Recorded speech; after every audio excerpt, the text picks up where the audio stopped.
Woo!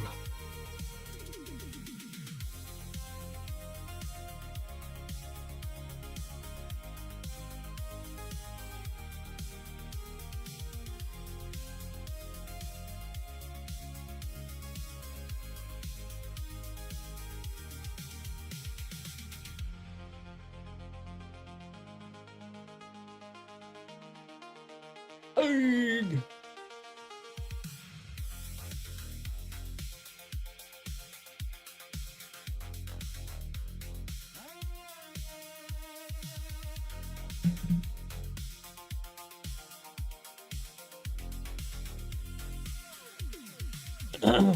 All right. Where do we go? Where are we? Where do we... What? Hey. What are we doing? Oops. That's the wrong button.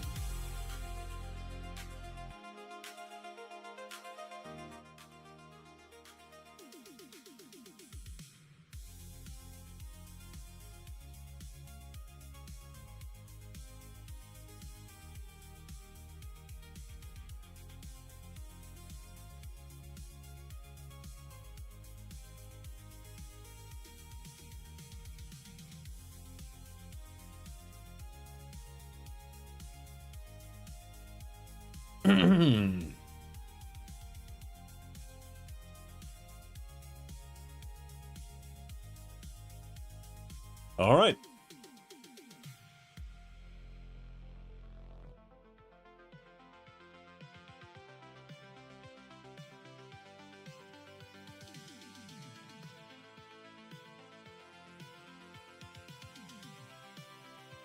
We have really, really poor border drawing. And maybe we'll leave it that way for now.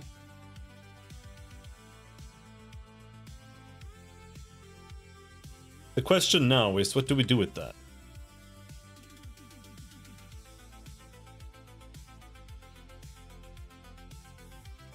Yeah, we need to create a domain window.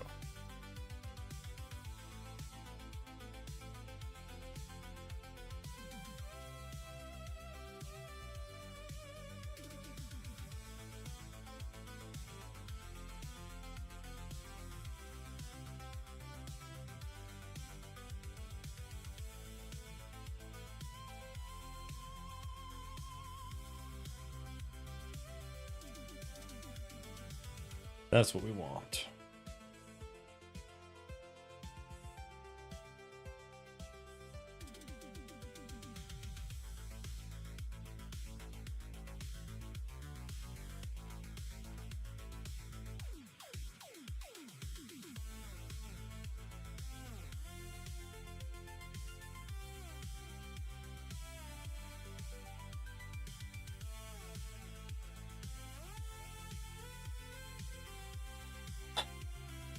So what text entries are we needed in a domain?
Well, it doesn't matter.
And now we need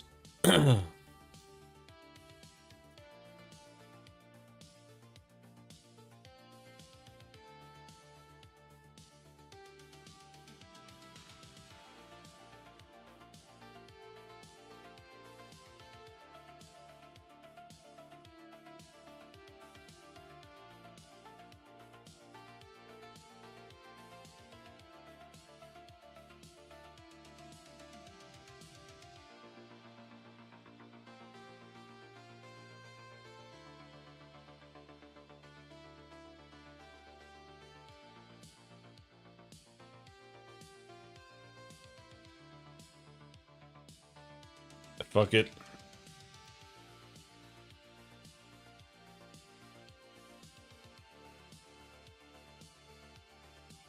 Or no, not fuck it.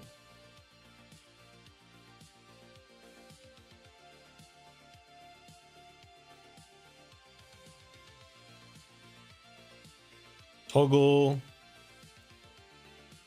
left static window.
And then this is gonna work like this. If window index equals -1, return. If window index equals 0, then we're gonna say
no.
Right.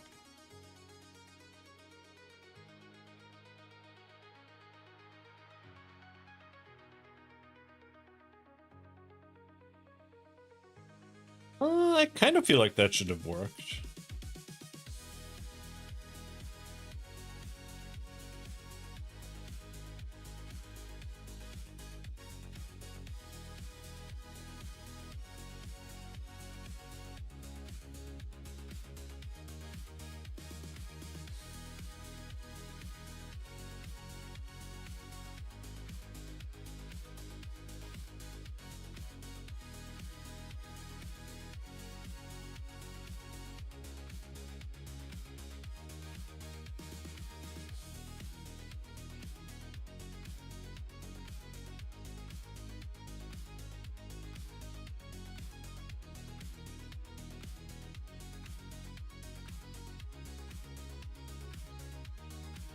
Or am I not calling it?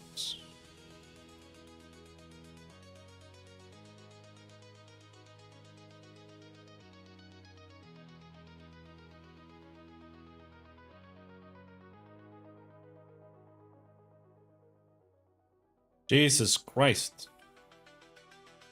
Okay.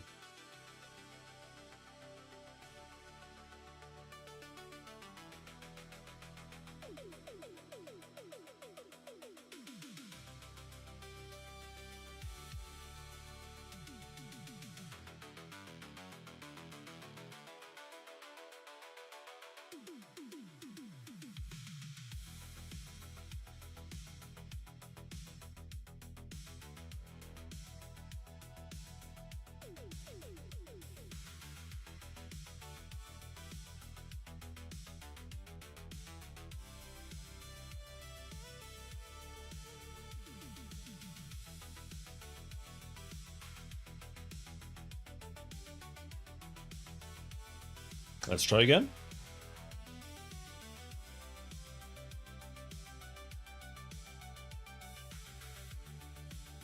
Okay, we can switch between, and it seems to work.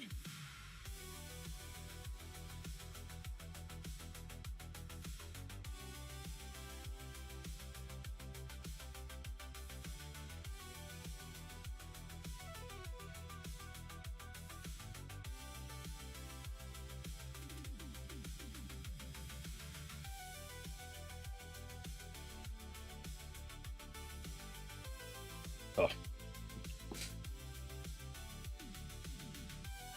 T is kind of funny.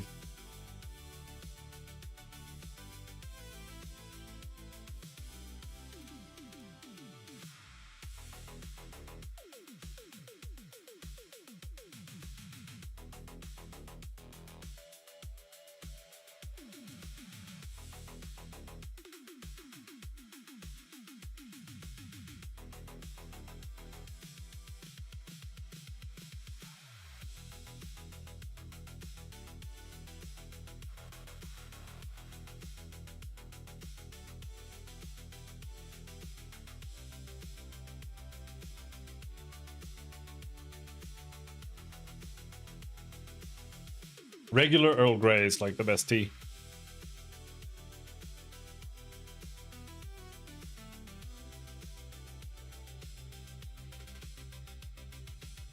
Honestly.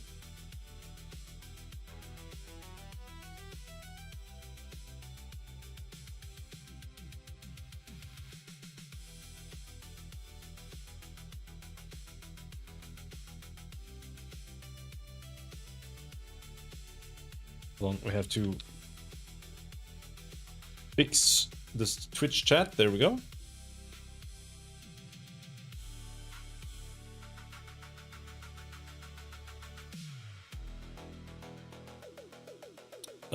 So where does the event window trigger?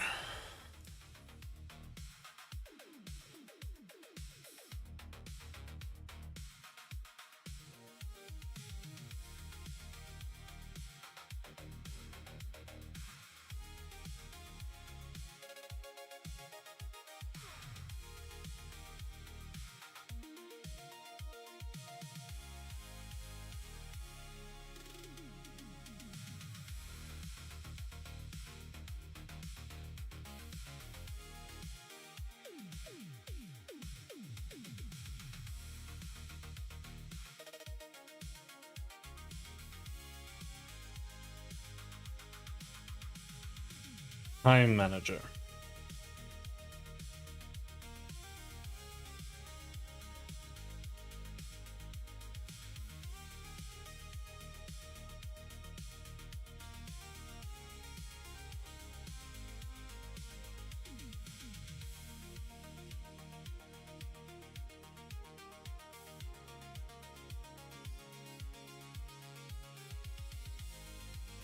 I kind of want to get rid of this for now. I don't want to trigger the event. It's just annoying as it keeps popping up at the moment.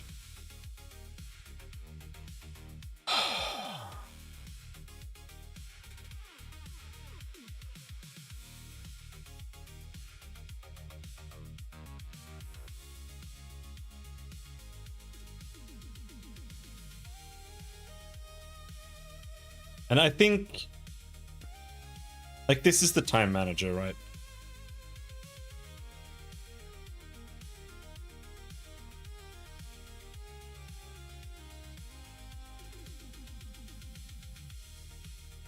I think we'll make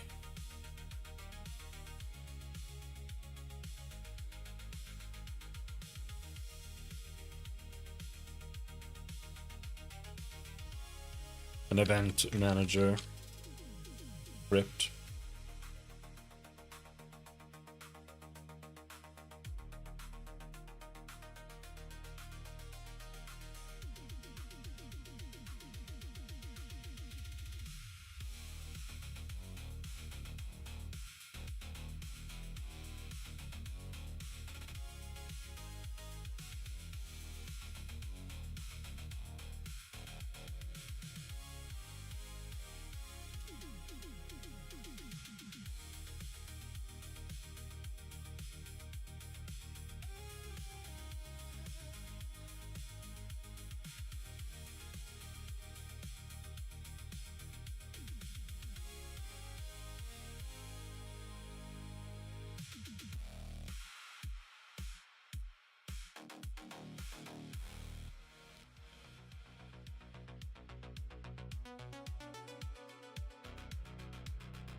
We're making a time struct.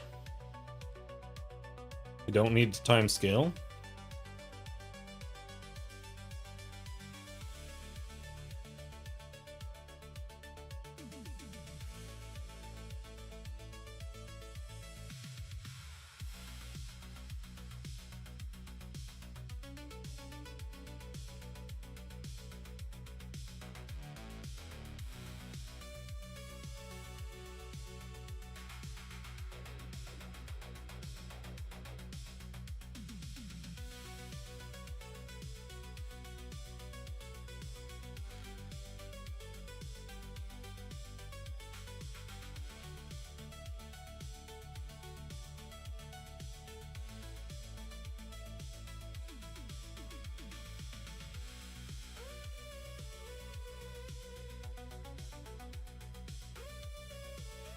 We do that.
Let's see.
So how should this look? I've done this before, but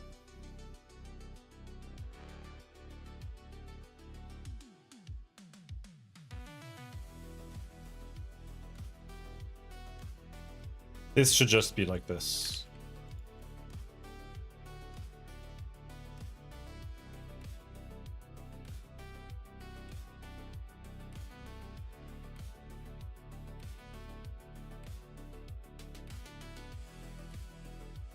No. We just do this. It needs to be like this.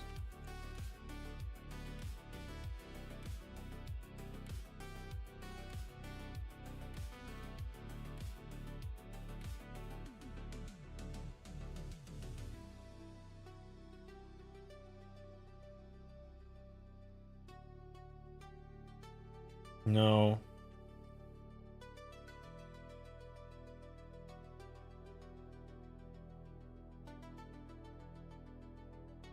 No, I feel like this one should just be like this.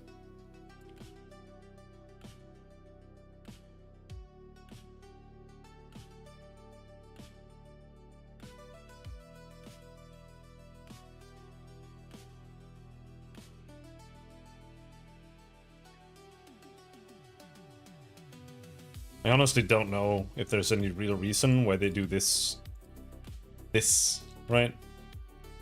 Because you can just do like and here as well, and then it just returns. But I guess that works too.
It's just that what I could do here is I could make it so that every update we make a check and we compare previous time data to new time data, and if they don't match, then that means we execute the event. But I don't know.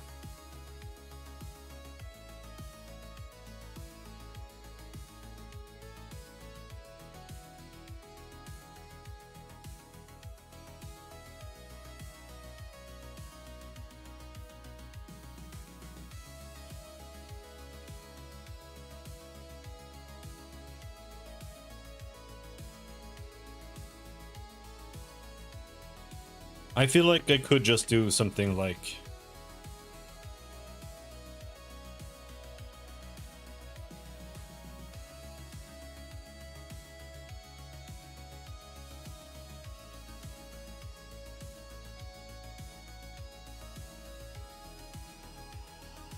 public bool check event or run event manager.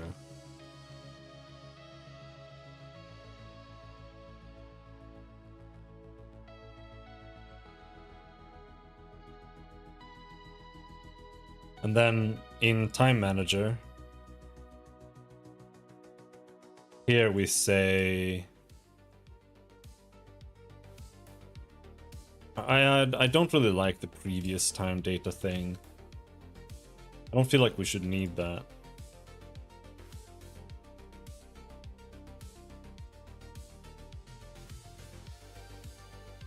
But rather here we should say globals.main.run event manager equals true.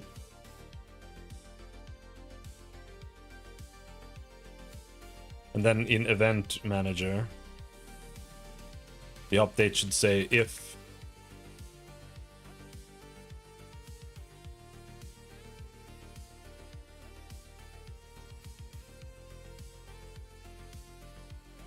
run event manager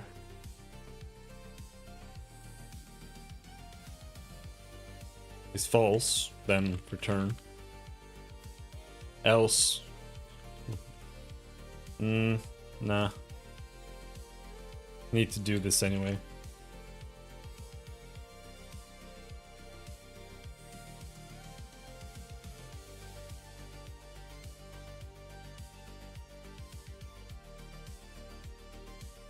That's what we need to do.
Like that, and then in the time manager, after time manager, we say event window.update.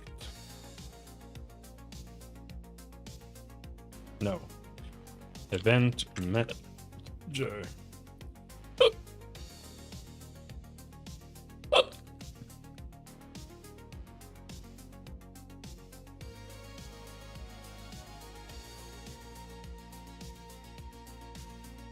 And I don't really have much for that, but that's going to have to be expanded greatly. The game is going to completely revolve around the event manager, more or less.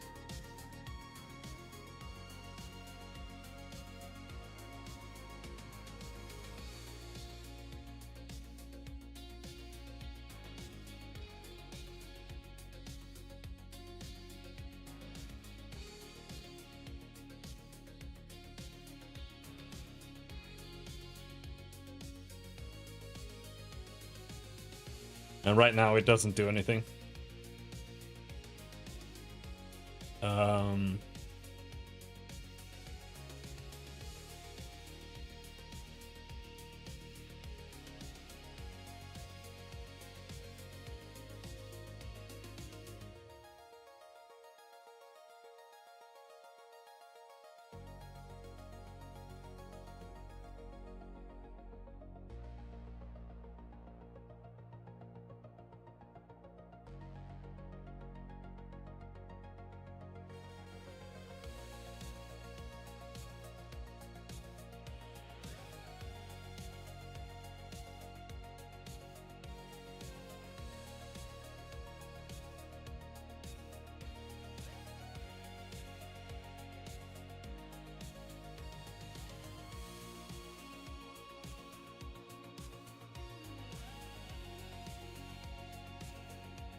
Generating the world is gonna be ass. I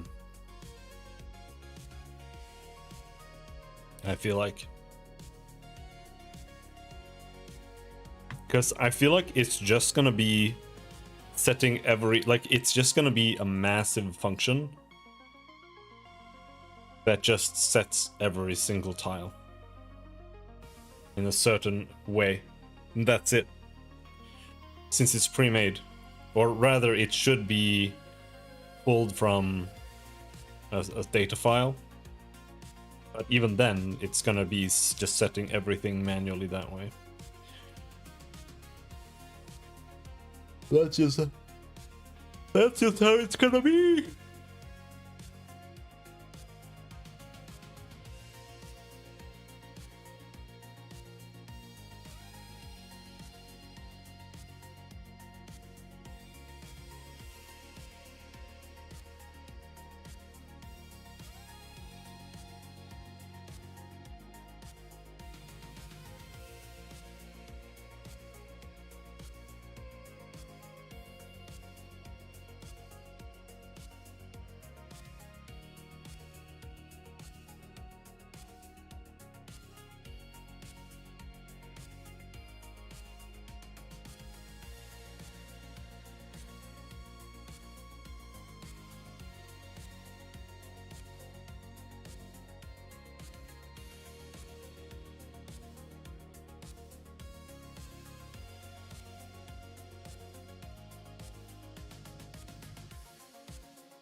I'm a little bit spaced.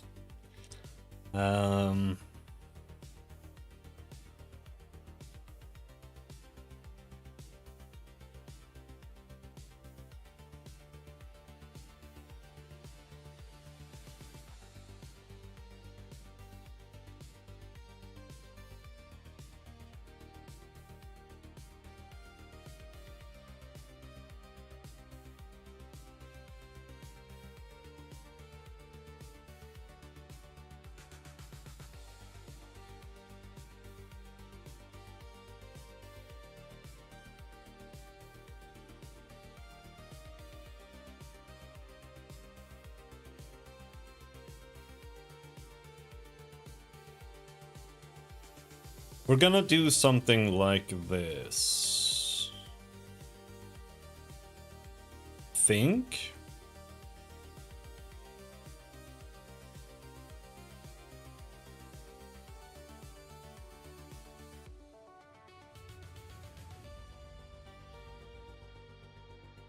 See, here we have character window, domain window.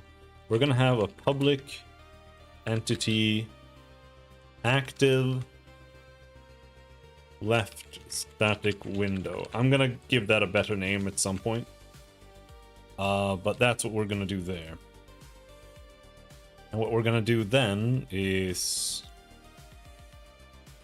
toggle window.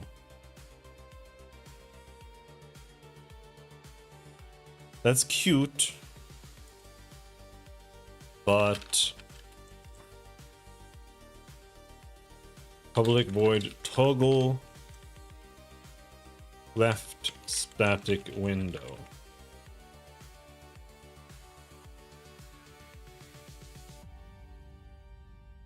Index window index.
I think the easiest way to do this, really, is to just have a list.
Then here we do left static window list dot add character window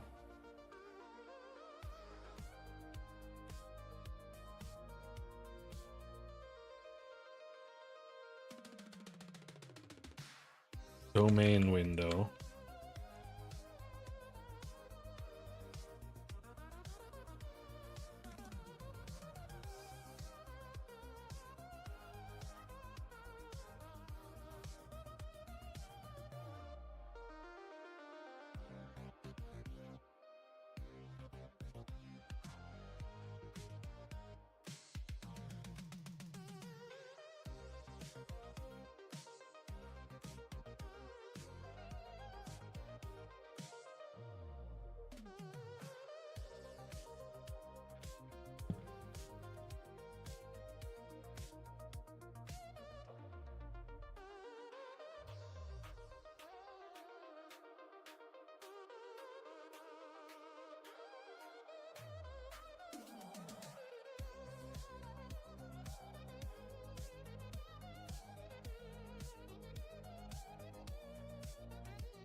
One sec.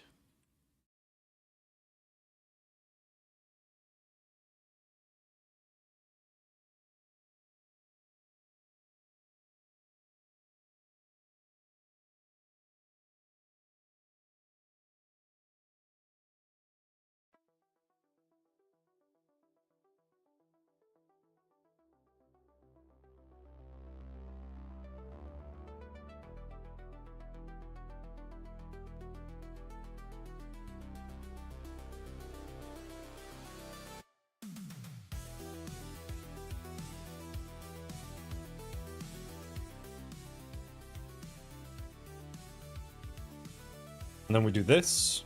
And then what we're gonna do is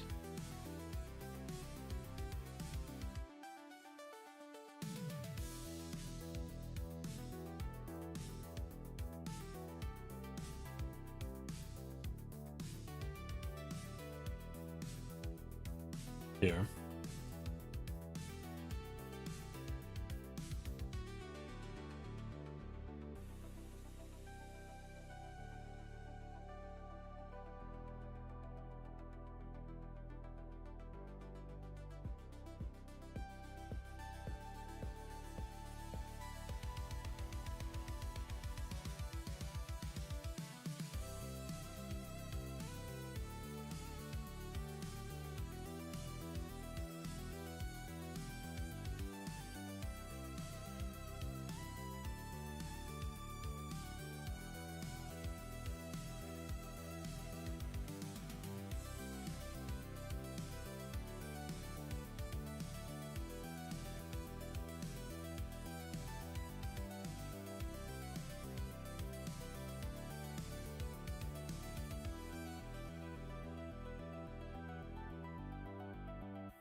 That's actually how it should run.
I don't think there was any real reason for me to add this time data thing, but whatever.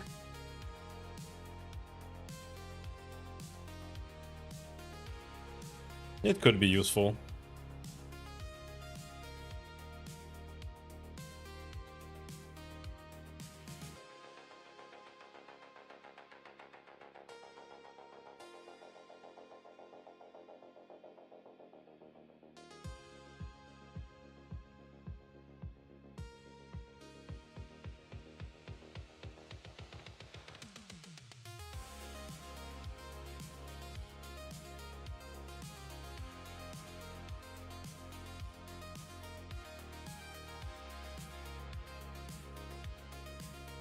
Yeah, that's a bug.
Oh.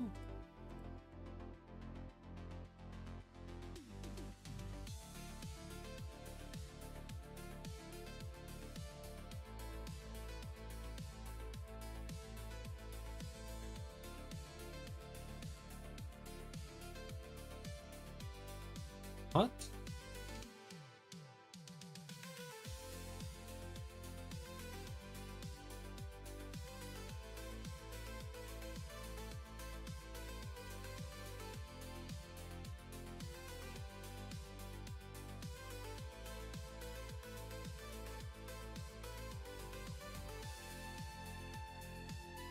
That's a new one.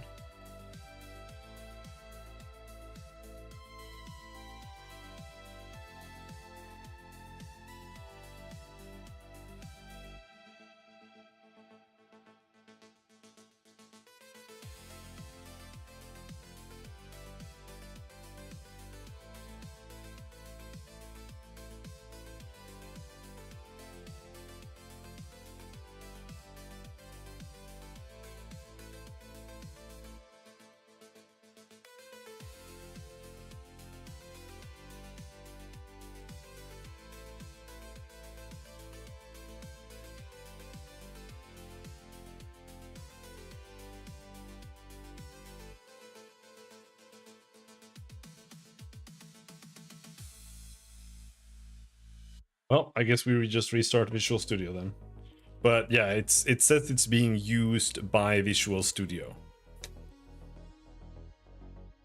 I don't know. What does that even mean, man?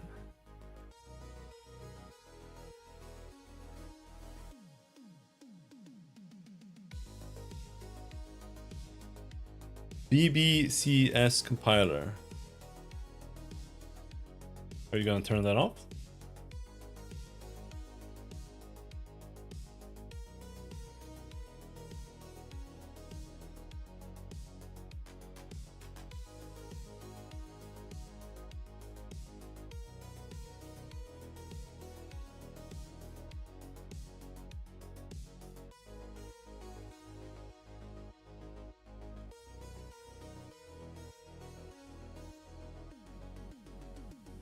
At least I assume that should maybe be off, but I don't know.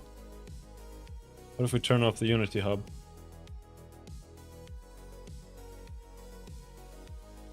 No.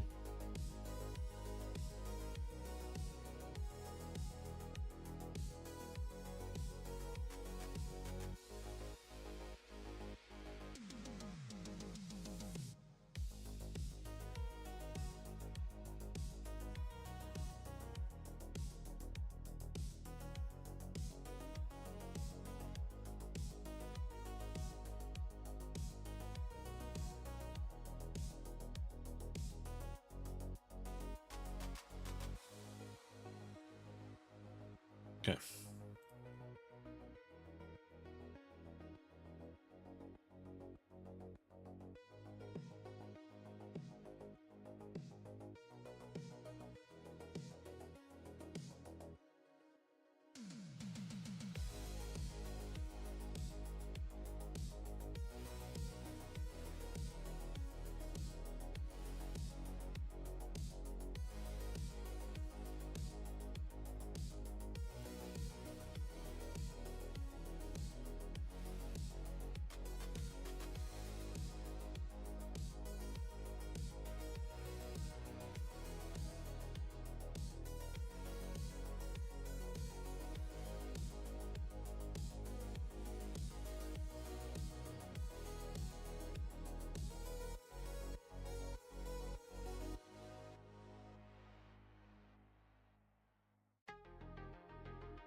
Why is this a 1?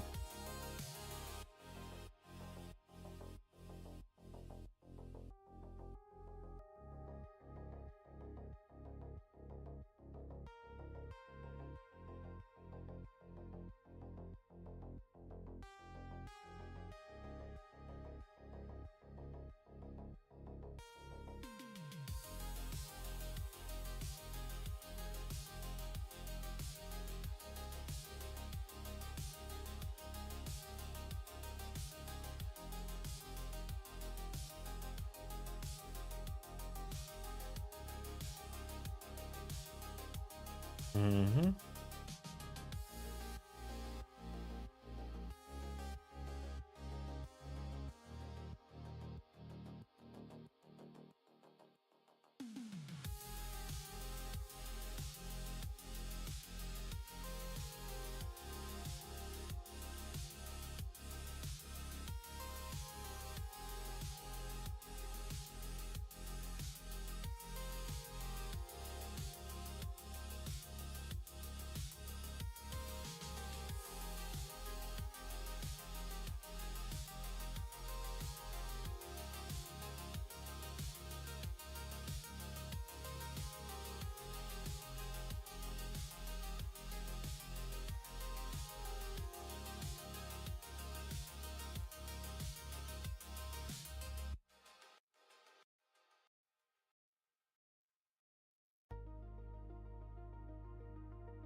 But why is char ID 1? That's what's so weird to me.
That's what's confusing. I don't know if it really matters, but it is confusing to me.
This is ID 0?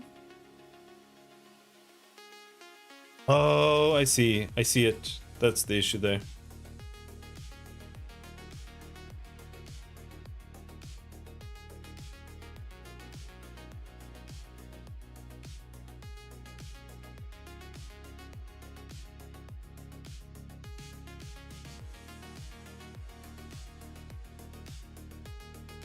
I see it.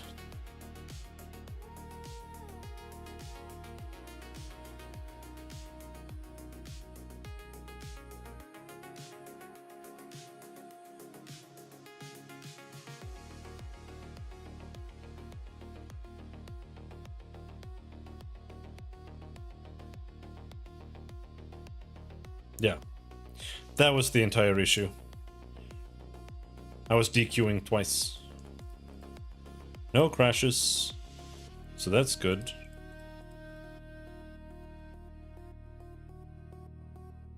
Everything on my computer flashes every time I do anything here.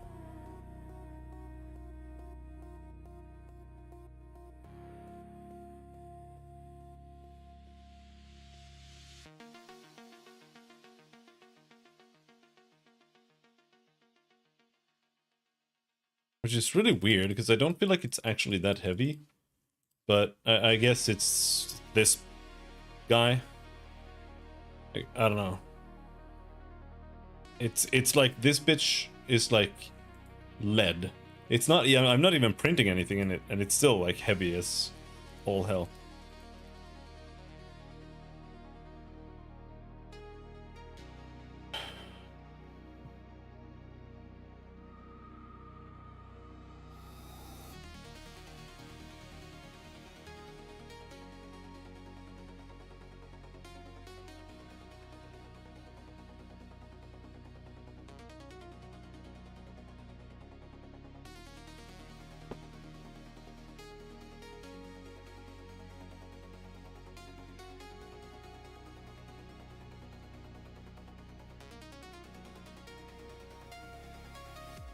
Yeah, the character list is, or the character window is fucked.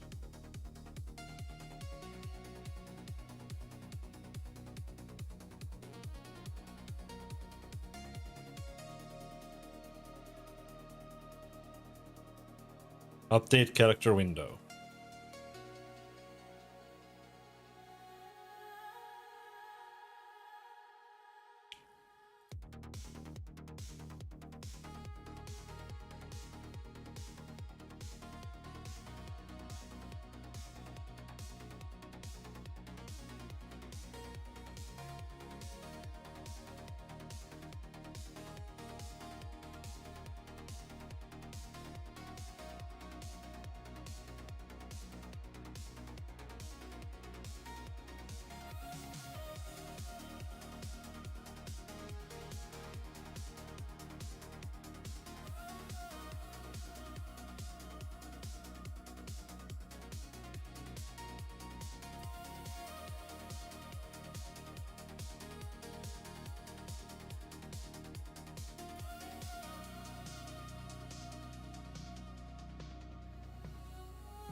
And then here we'll do something. This is gonna be ass.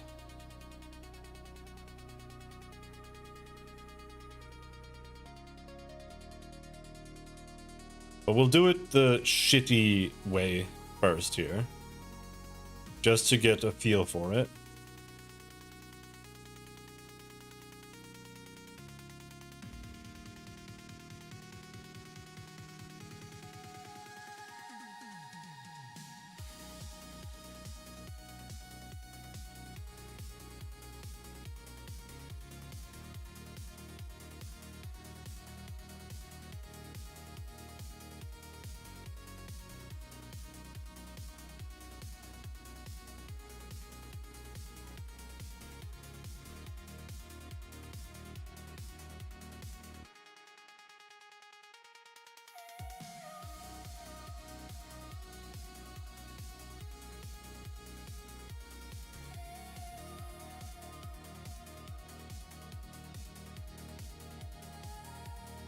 that.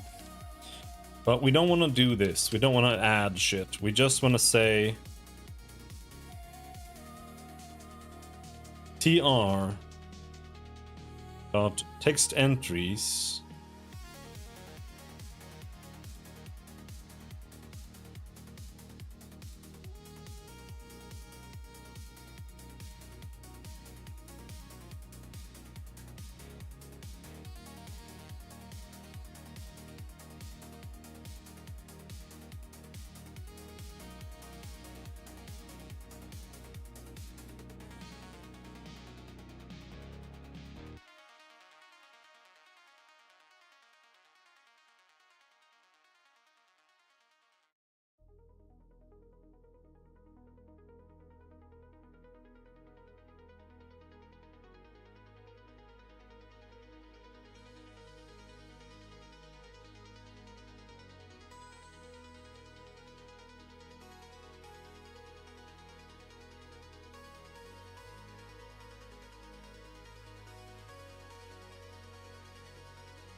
and this is what we're gonna do here.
Aha, we got stats.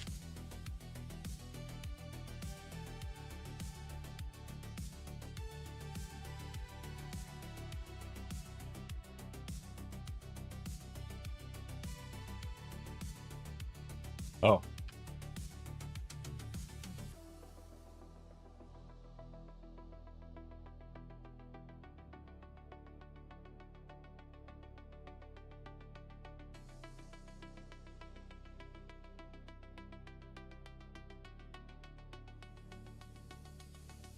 Well, what do you mean?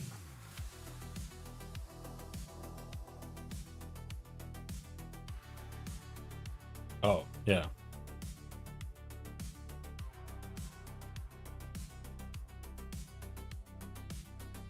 Yeah. No, let's not do this, because we have current characters here. So fetch character list shouldn't return a list. It should simply say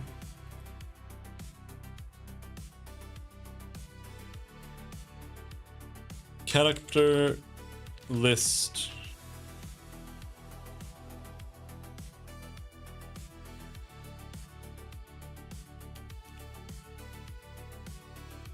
Oh, current characters dot clear.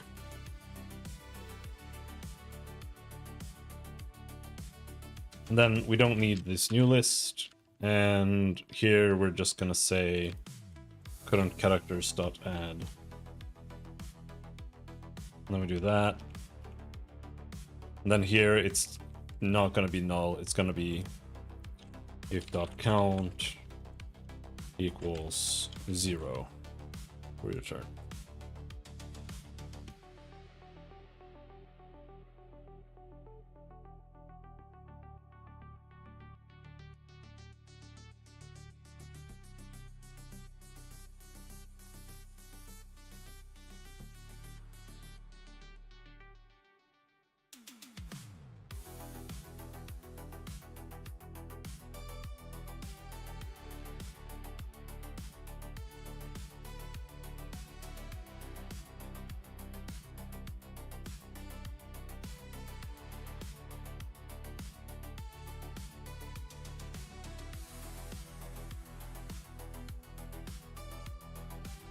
But it shouldn't be this simple either.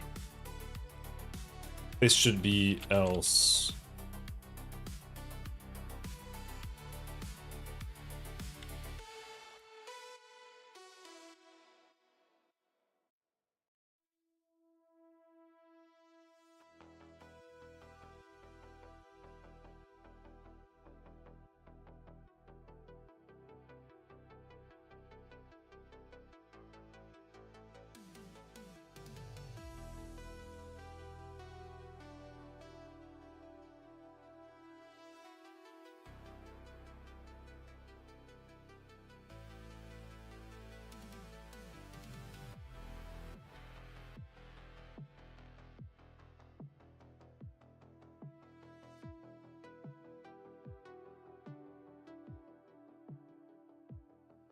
It's not clearing it.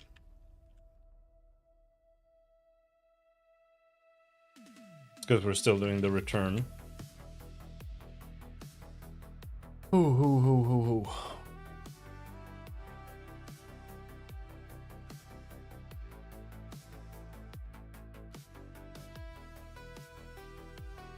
Okay, so now it's clearing it. It's good. Now, it's not as simple. It shouldn't be like this either, but this is just like one step towards it doing something that makes any sense. Not writing a title.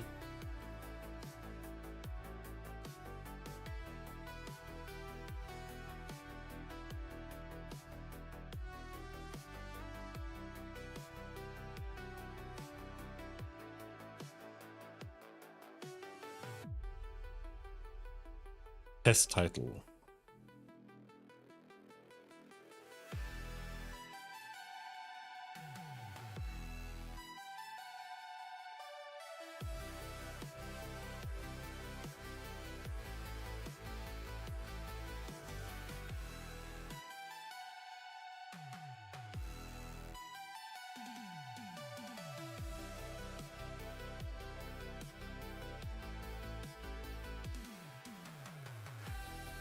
There, now he has a title.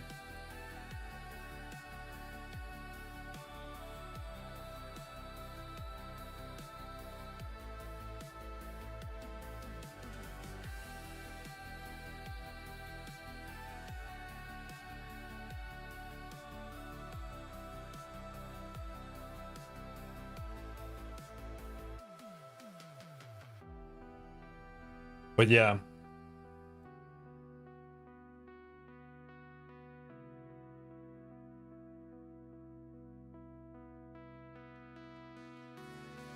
Clicking here should actually not move. It shouldn't change which character is selected there.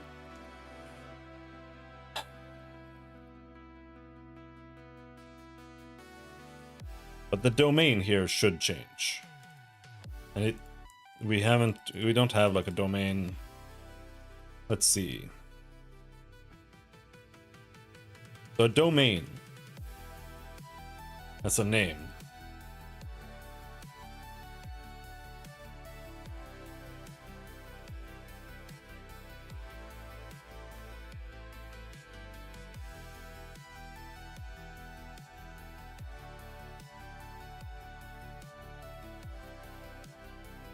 We have a test domain.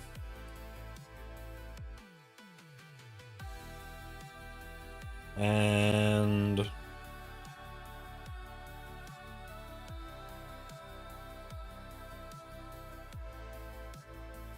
like I said, we'll change that after.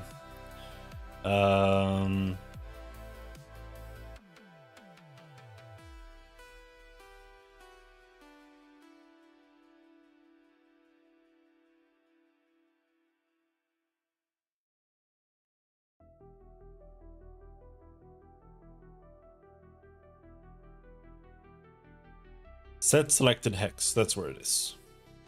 So here we set selected domain, fetch domain.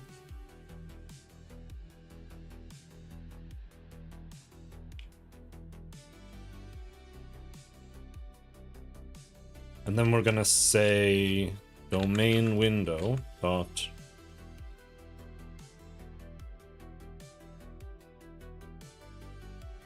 public void update domain window.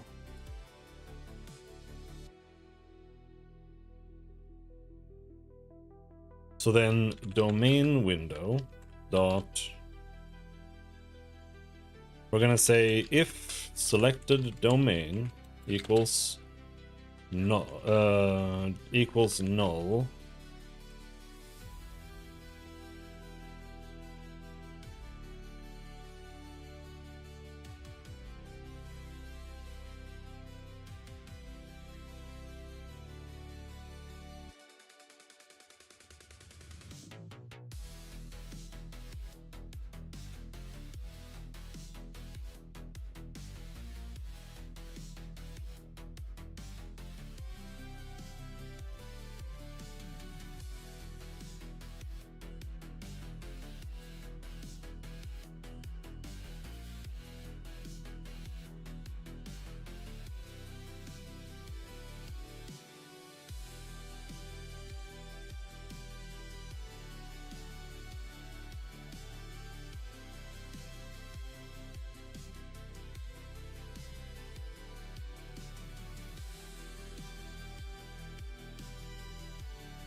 got some stuff there.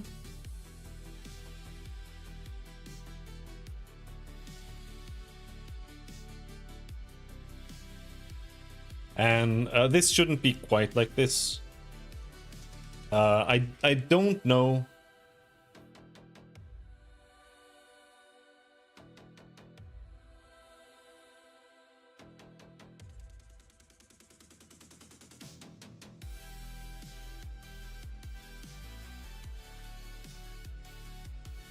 I don't know exactly how I'll handle it later. But right now we're just using the text renderer, or the built-in one, which we could still use that via the text renderer, but or via my own text renderer component. But here in Draw, it needs to have modes. right?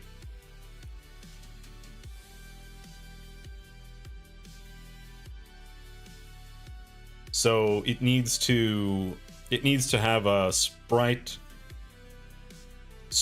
text renderer, and it needs to or sprite text renderer mode using a sprite sheet as text, and it also needs to just be able to draw using a font file.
But we're not doing that anytime soon. Fuck that. That's fluff, honestly. We don't need that at all. Hold on.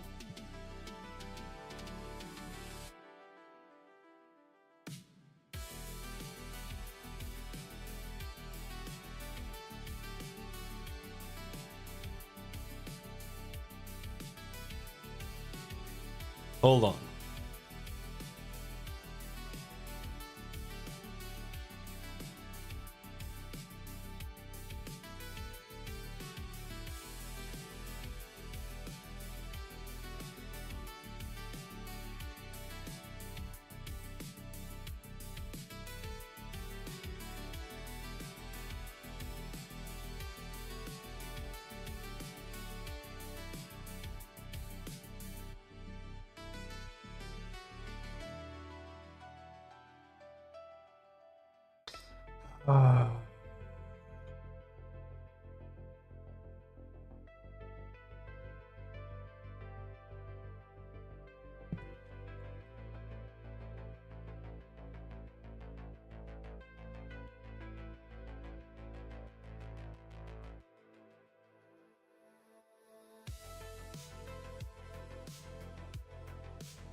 Oh, this is title.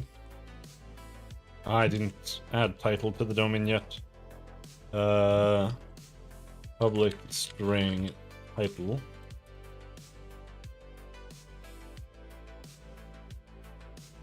Ring title.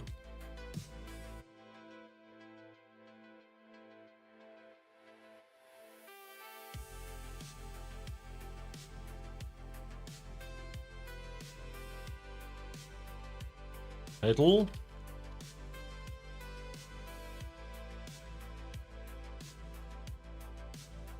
Select the domain.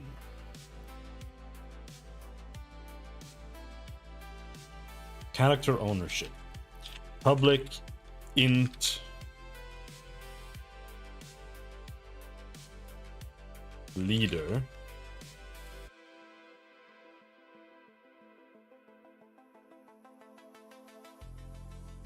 Leader is then master dict. Select the domain dot leader dot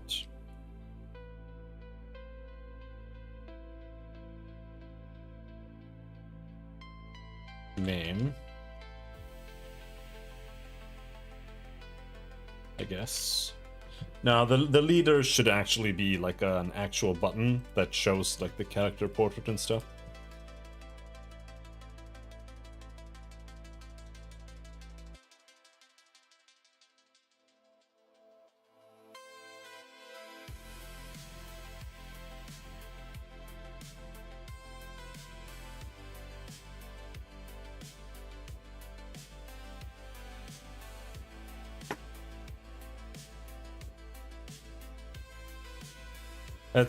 Let's add all of this.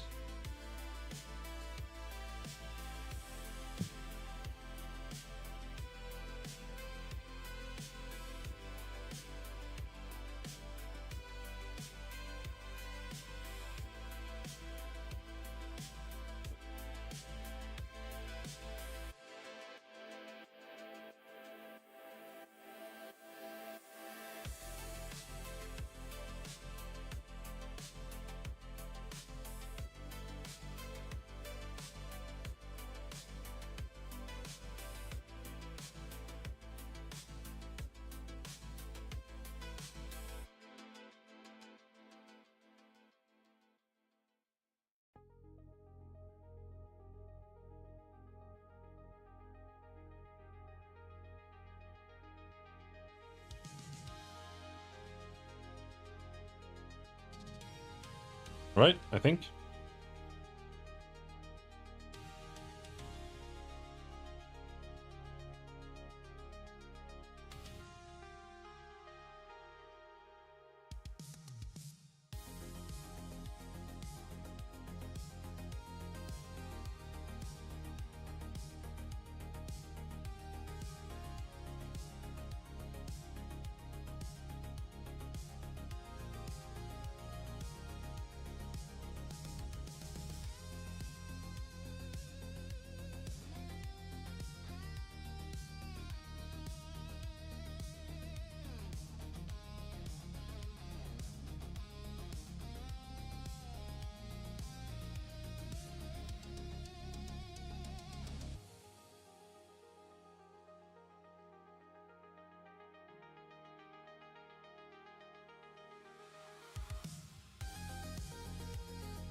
Didn't crash.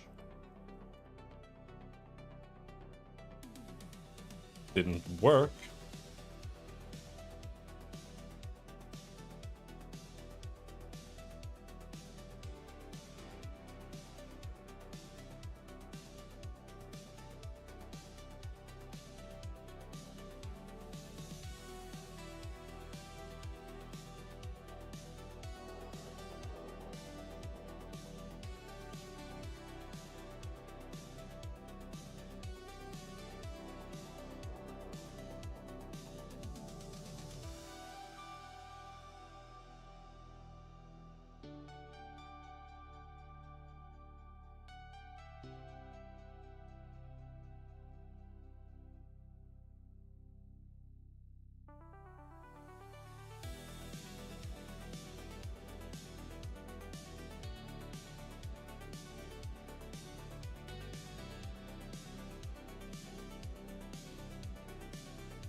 What if we set the one character to be its leader?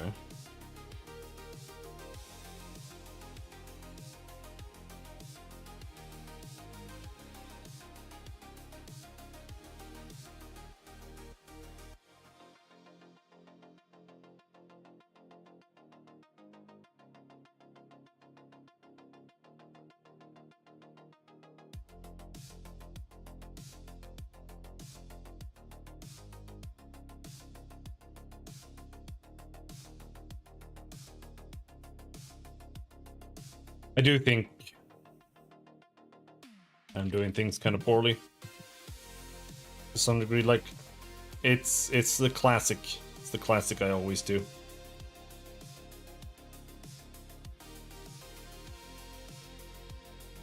Which is over-optimizing things that shouldn't be optimized.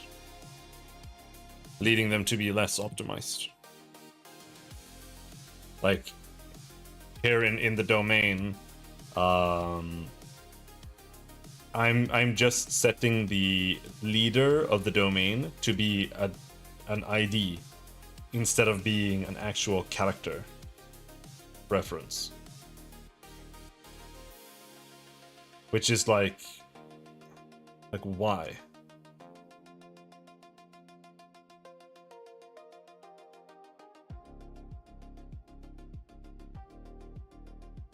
But let's try this approach. Because it's basically like, instead of like, I don't know.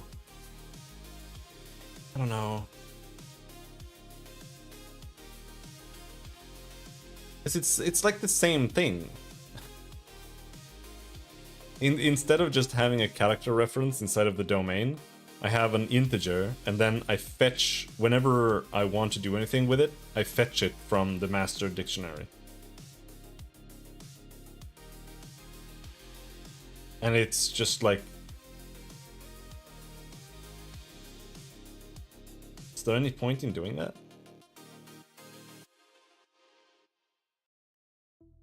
I don't know.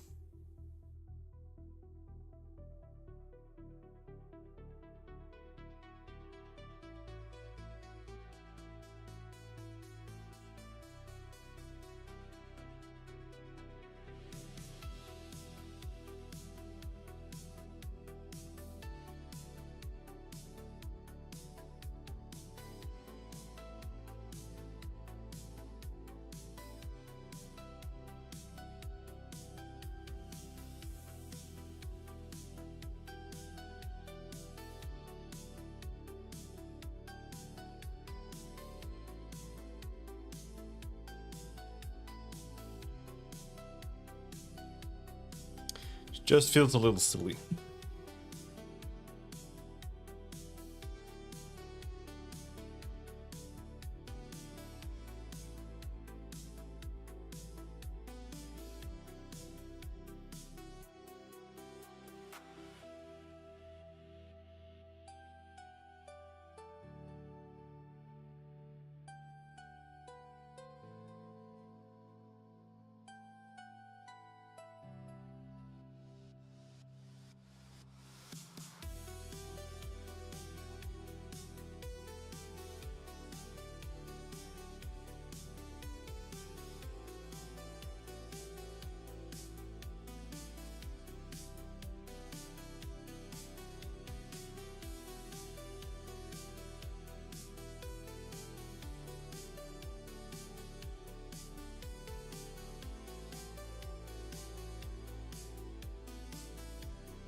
Okay.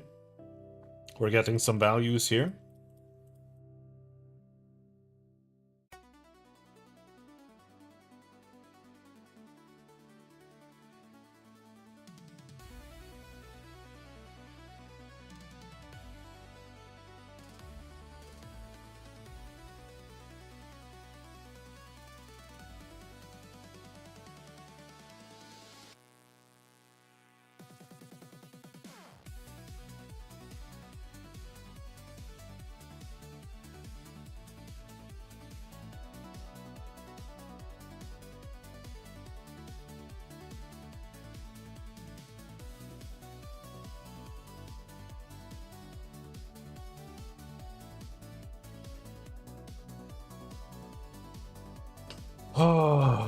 It's just that what I have to do now is just so dog shit.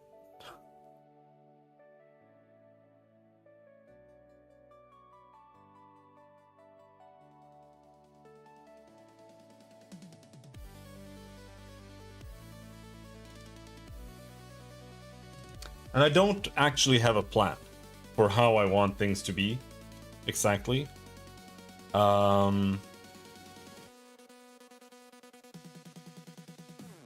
But I feel like it should be kind of like in CK or something, where if you are checking the nation, you can see a list of important characters in the nation, and then you access them here through this list, more or less.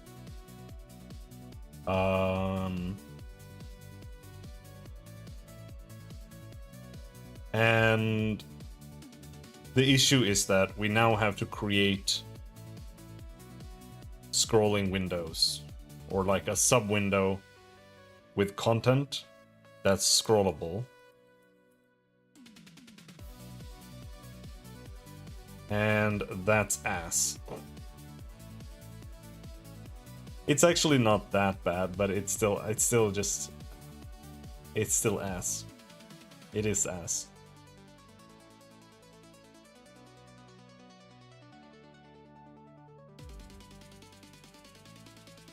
And it needs a draggable thing on the side. It needs to be scrollable by dragging.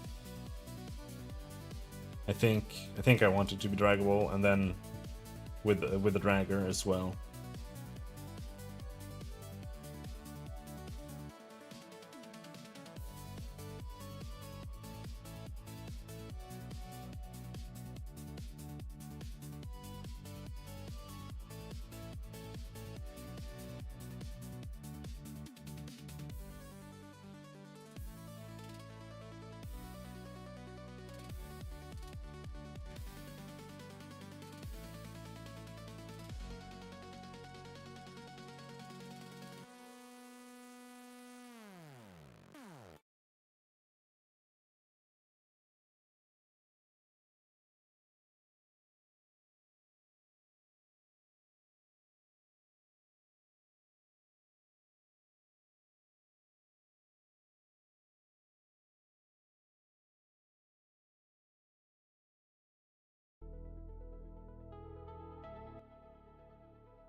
Hello, Red. It's going all right. But I'm procrastinating because I don't want to do what I need to do now. Oh.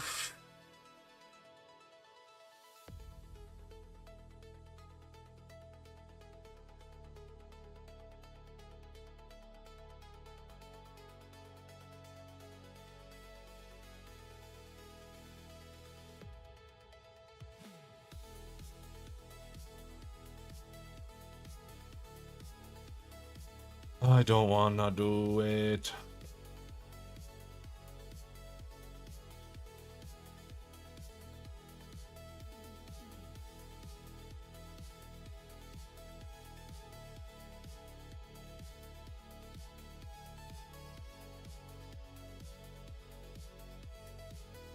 But sure. The question is, how do we do it?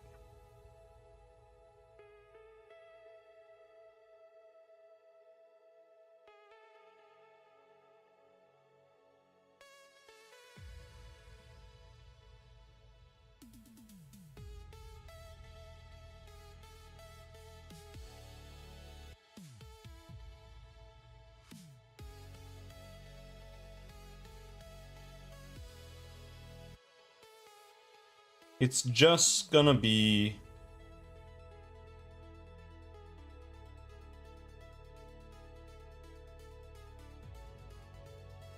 We have button behaviors here.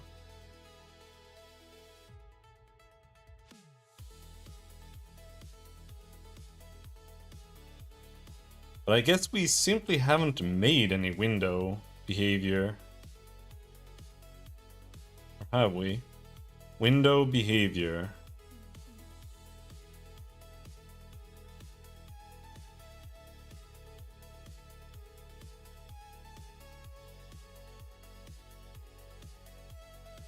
Yeah, we haven't made any more.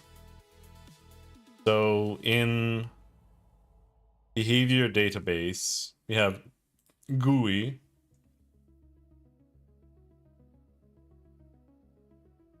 And I honestly have to break everything here. We have to say public static class buttons.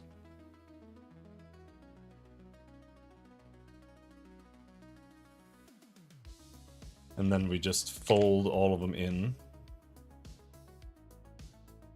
And that's gonna break every single button because we don't have access to them anymore. Oh?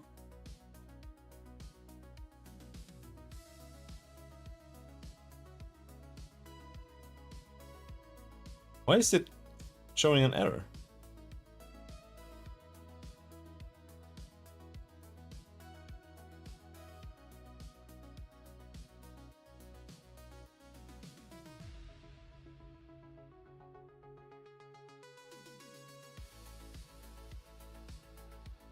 What?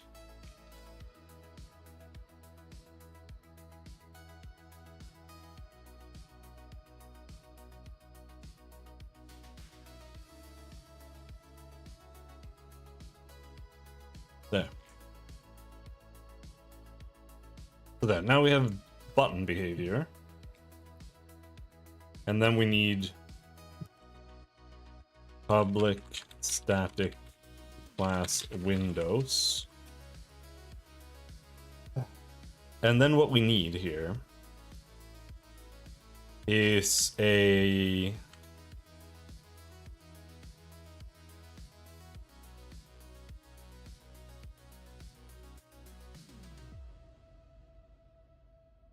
I feel like we actually need a new window class. Because it's not gonna be enough to just do this through behavior. Because it needs to alter how it is drawn.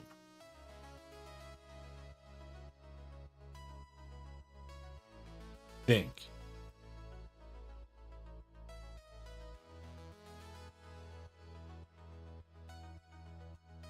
It might actually be a lot more complicated than I was really expecting here.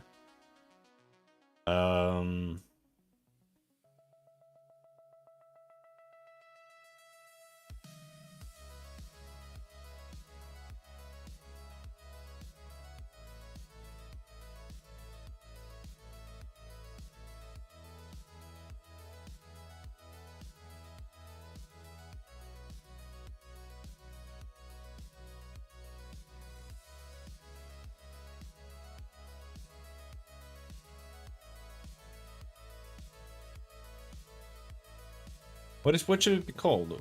Drag or window?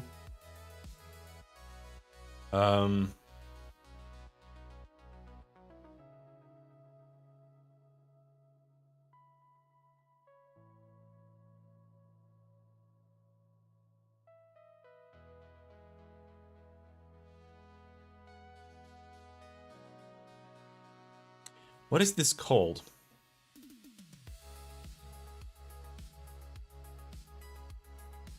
Scrollable window.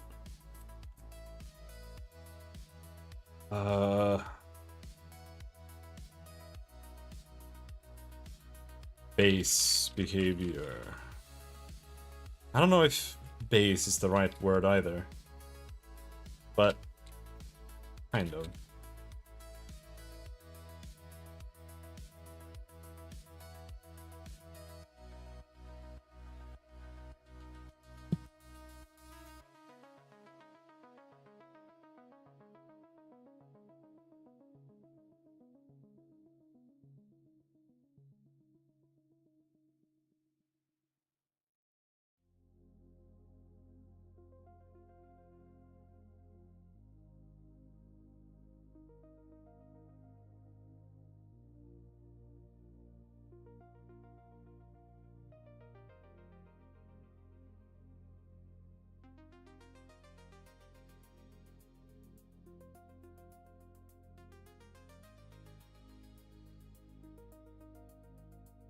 I feel like in the same fashion,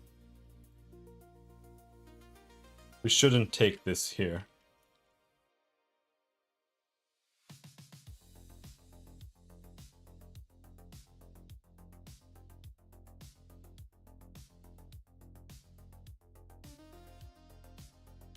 It's like, where do we set this? Okay, we set it nowhere now because I broke it.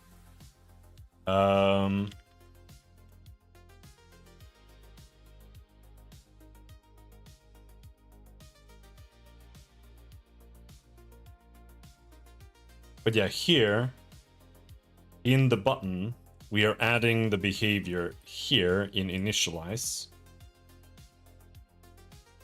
That's where we set behavior. And we should do the same thing in the window.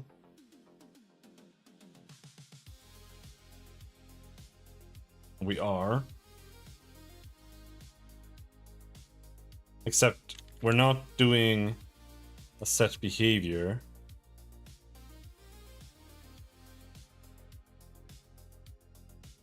Window behavior.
Well, we can just do set window behavior here, right? And then here we'll say if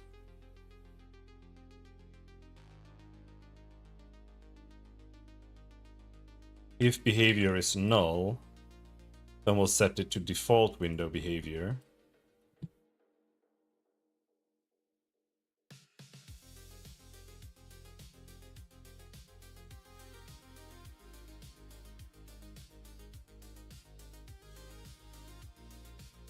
Maybe.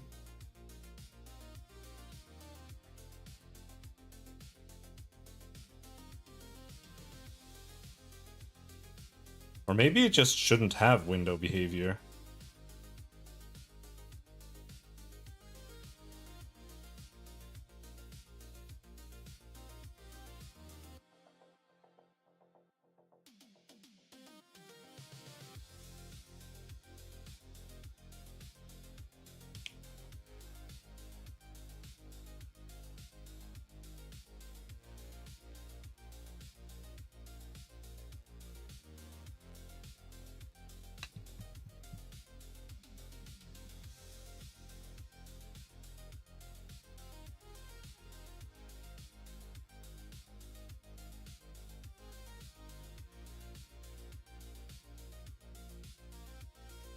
Yeah, this isn't good, but...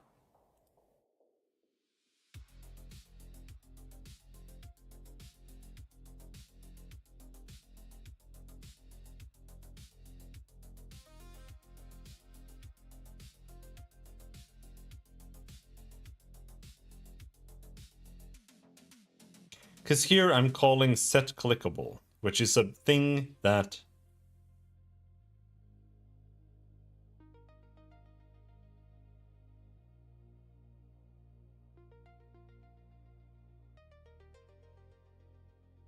Windows just do. Add entity to clickable list. And then it adds it there based on this here. No, actually it should always do that. It should always do that.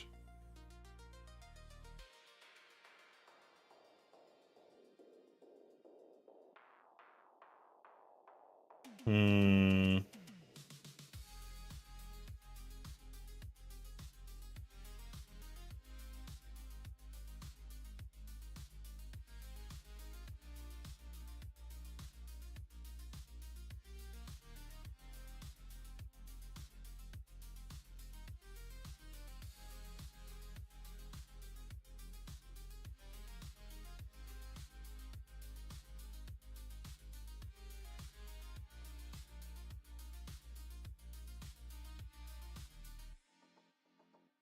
This doesn't work.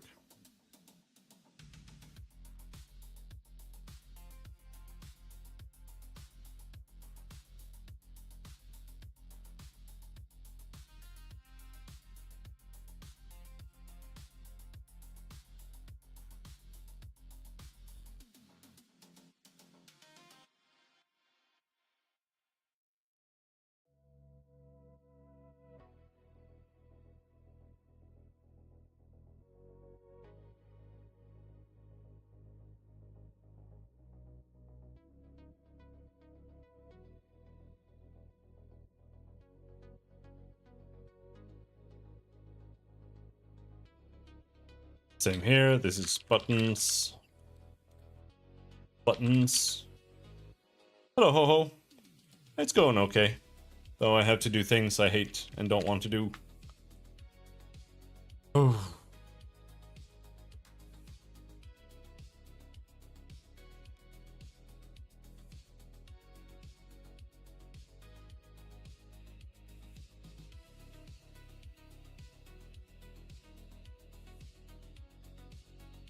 I have to make a scrollable window thing.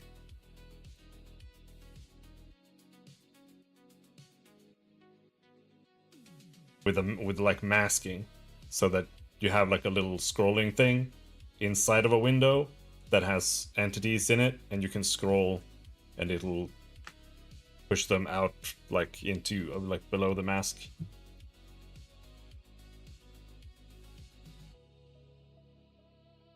And it's probably gonna be really annoying.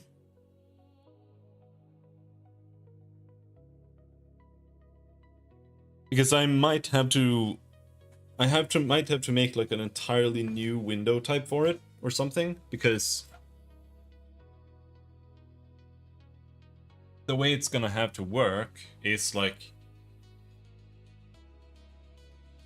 or actually I don't really know how to make it work, because I feel like it needs to like pass in a draw function. The way drawing works in MonoGame with the sprite batch is that you just tell it like you're drawing this sprite, this rect of this sprite to this rect on the screen. Pretty much. And because there's scrolling, there's gonna have to be like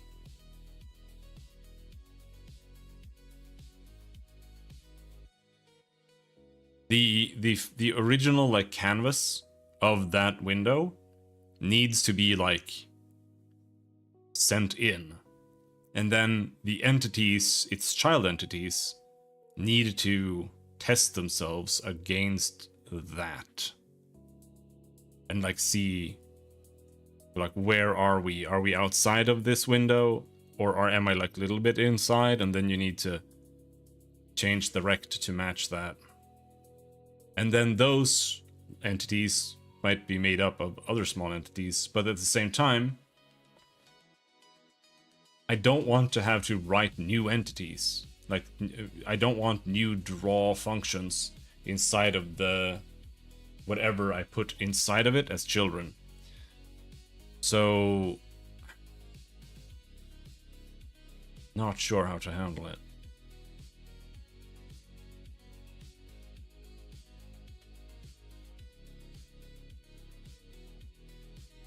It might force me to expand on the draw, like the base draw function that I have, that it can like pass in something.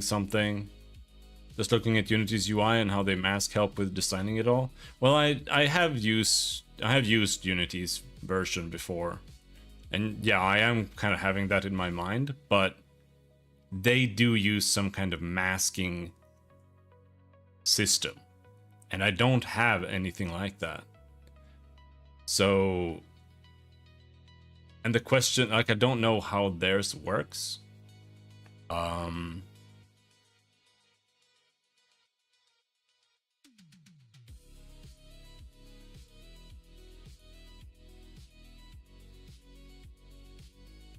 But it could be as simple as just adding like an overload to the draw that just takes a nullable rect that's set as a mask. And then you say you can only draw if you exist within this rect. But only check that if the mask isn't null. But then you have to always include that in the draw step.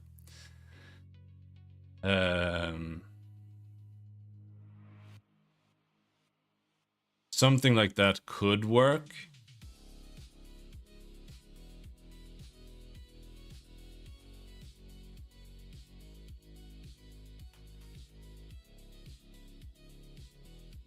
But when we start implementing more stuff like that is when I start feeling like we should look into two-step functions, maybe.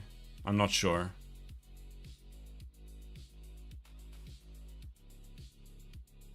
I'm not sure. And maybe it's not needed there. What I mean with that is like you have like one function that's like the core function, and then you have another function before that is just like an overload. And then you can do like little small things or like set this and this and that because of it's like this. I've done that in sometimes before, but maybe it's not needed yet.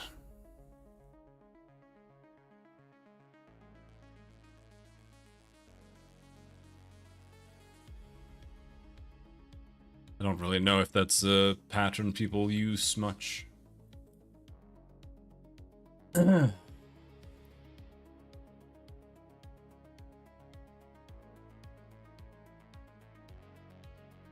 But first,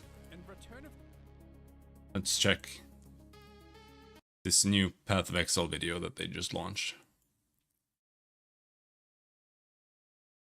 The Ancients, we're making several much anticipated balance changes to the Chronomancer and Gemling Legionnaire Ascendancy classes. Let's take a closer look at some of them. Starting with the Gemling Legionnaire, we've expanded on how the Gemling interacts with quality on his gems. Every socketable skill in the game now has an additional quality option available through the Advanced Thaumaturgy Ascendancy skill. Once allocated, simply hold Alt while hovering your skill gems to preview an additional bonus granted by gem quality. You're gonna see some amazing effects. An example is Fireball. Instead of firing only 2 additional projectiles, why not fire up to 10 in a circle? Combined with consuming a fire infusion, you can fire a devastating ring of explosive projectiles that then each explode into another ring of smaller firebolts. Another example of an added quality that may also add quality to your life is Explosive Shot. Instead of having to reload after every shot, you can gain 2 more rounds in your magazine for a burst of deadly impact.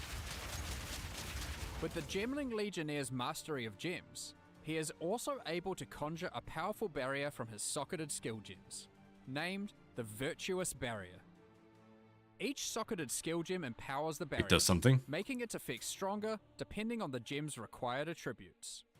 With the Virtuous Barrier skill providing some much needed defenses, and the additional qualities of over 200 different skill gems, it's more than meets the eye, and we look forward to seeing what you can come up with for your builds. Onwards to the Chronomancer. First off, let's start with one of its new notable skills, Phased Form. With phased form allocated, and due to your mastery over time, you are able to take less damage, causing a portion of that damage to be taken after a delay. This serves as a pretty strong defensive node, especially as the delayed damage only applies to hits, so you just straight up mitigate any damage over time effects. What makes this really cool though, is that by taking Temporal Rift, the delayed damage from phased form can entirely be negated. If you take a big hit, then use Temporal Rift, not only does your life recover back to what it was, but the delayed damage is just eradicated. Now some changes to existing Ascendancy skills, starting with Inevitable Agony. This has received new visual and gameplay effects, such as displaying your stored damage to bosses on static life bars. Also, now when the stored damage reaches a lethal level, the effect will trigger immediately to wipe your enemy out. The Rapid River passive skill, which made recoup occur much faster, has been removed, but a lot more recoup speed investment has been added to the core passive tree, allowing a lot more builds to gain access to this power. Additionally, a highly requested change has finally come. Time Snap and Time Freeze can now both be allocated without requiring all 8 Ascendancy points. Finally, Now and Again has been changed to cause your spellcasts to have a chance to alter time itself and both echo and repeat. Both roles are independent of each other, allowing you to unleash a powerful burst of spells all at once. Try out these changes and more on May 29th.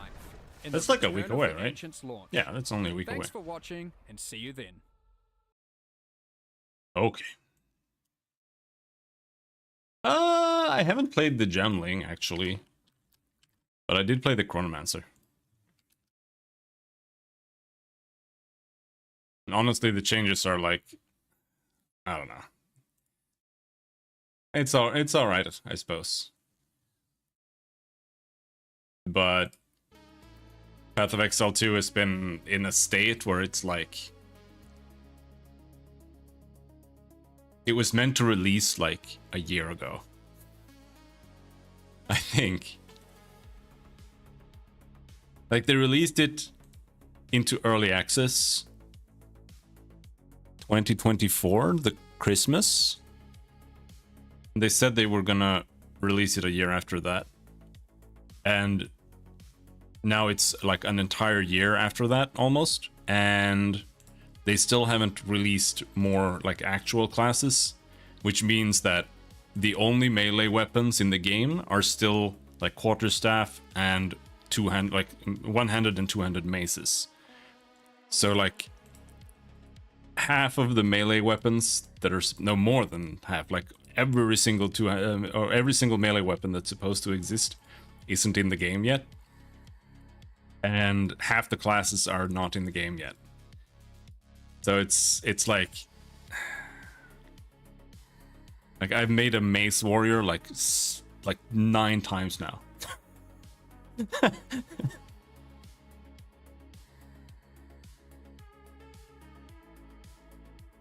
Yeah, I don't know. I might play it a bit. We'll see. They've made some changes to the game that makes it more like tolerable. Because one of the biggest problems with coming back to it is that you have to play the campaign again every single time. And I don't really mind that. That's how like Path of Exile and Diablo 2 has always worked. You just come back fresh, you play through the campaign, and then you get to the end game stuff, and then you play that. And, you know, maybe kill some end game bosses or whatever. And that's not a problem, except that in Path of Exile 1 and in Diablo 2, all the maps have like logic to them. Like when you walk outside of the rogue encampment in Diablo 2, there's a road that just leads straight to everything. Like you follow the road, and then eventually you get to a split in the road. The split leads to the Den of Evil, and the other path leads to the next zone. And the same is true in the next zone as well. Like, there's a split, it leads to the Dark Fields, and the other one leads to the Bloodraven side area.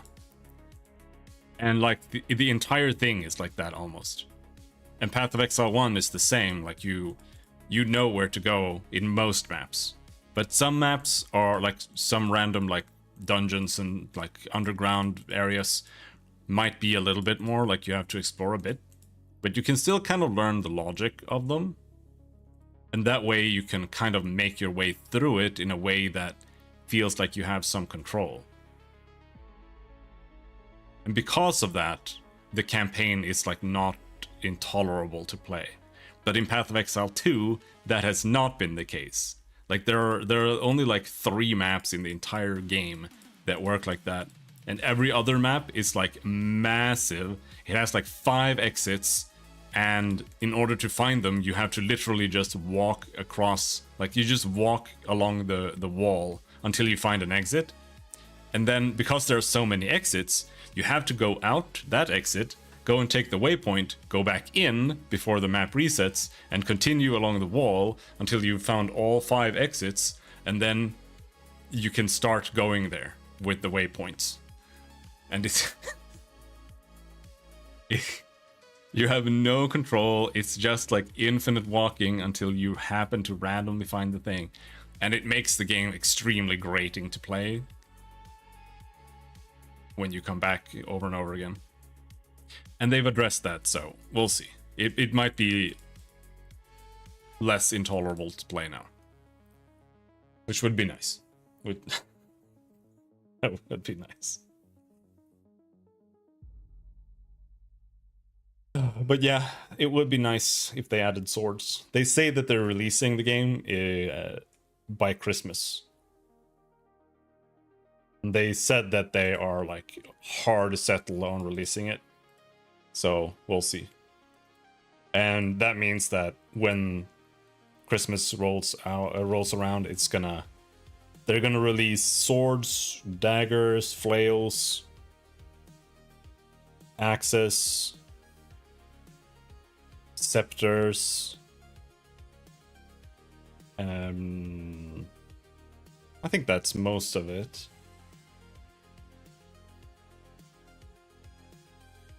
Yeah. Maybe, yeah, and a bunch of other things. Like the final chapters of the campaign. But yeah. Where do we start?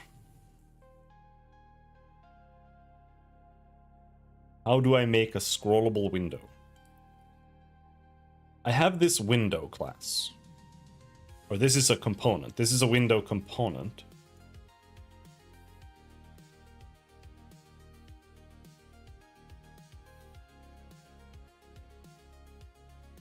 It doesn't have a draw overload.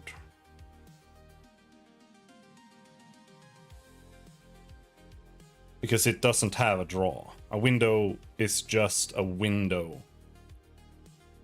Meaning it contains... it takes mouse input. It's not about drawing, it's about taking mouse input and containing buttons.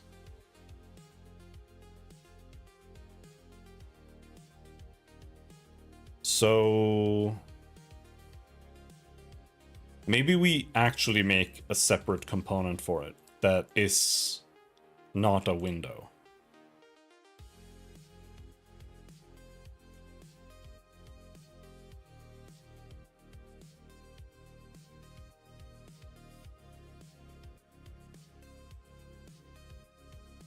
What do we call it?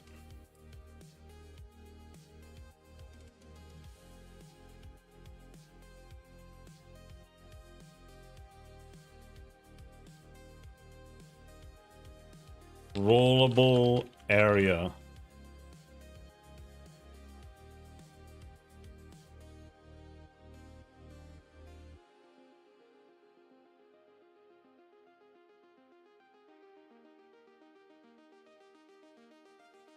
It's not quite just a scrollable area. It's what is it even? What is it called in Unity actually?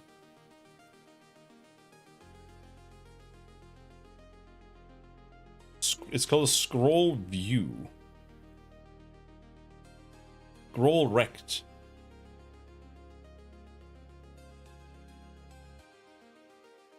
Scrollable panel. Maybe a scrollable panel is good.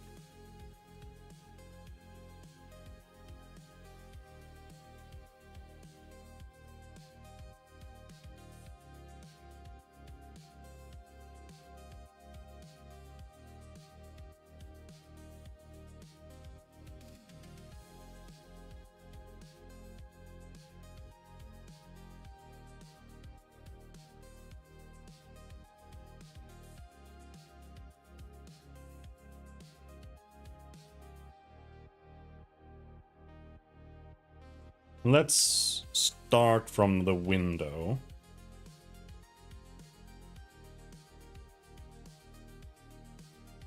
Perhaps. Rollable panel.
I'm just thinking.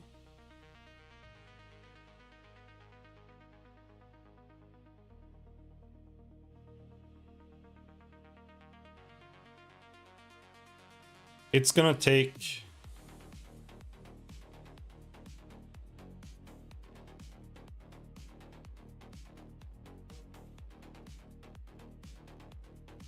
a draw override. And it's gonna say public rectangle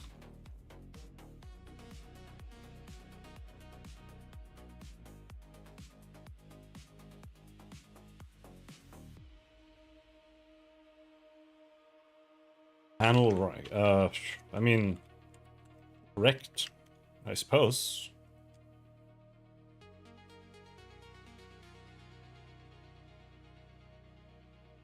I don't know if it needs an update, but let's give it a draw component.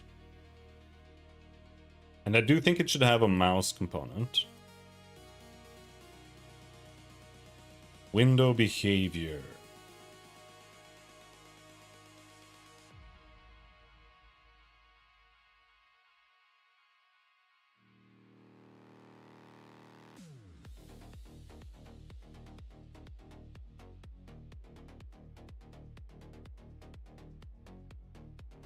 Yeah, the way it's gonna work is that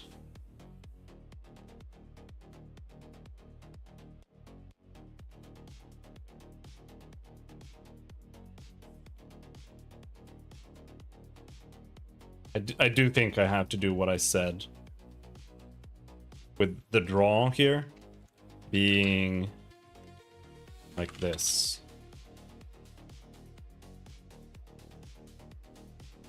Mask?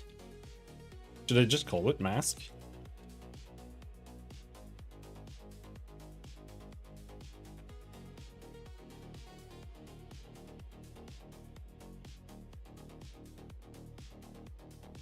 Like that.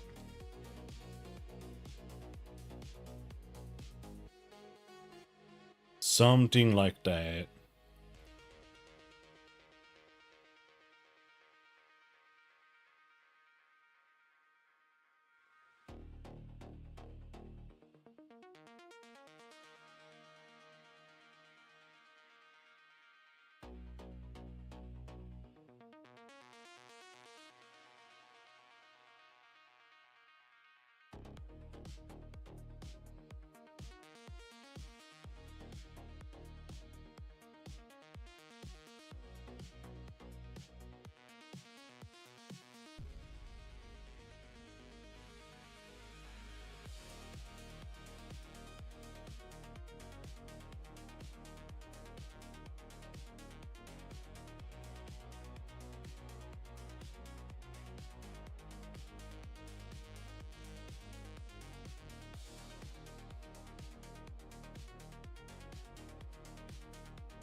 So we'll have a window, and then that window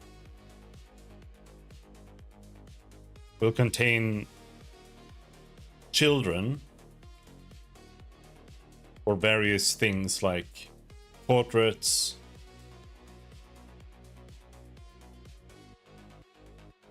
buttons, I think.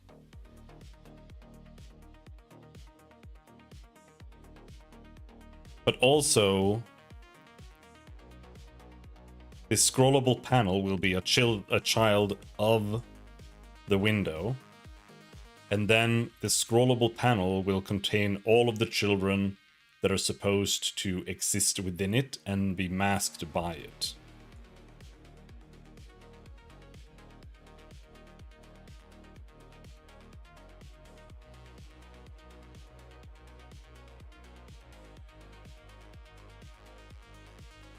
But then the question is, how do we do that? And it shouldn't have a button list. It should have a...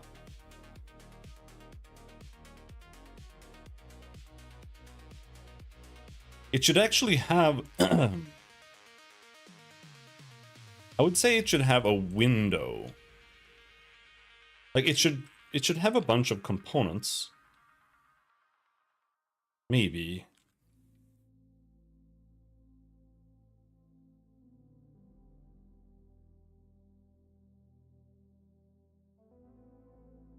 I think we have to make the components optional like they are in Unity.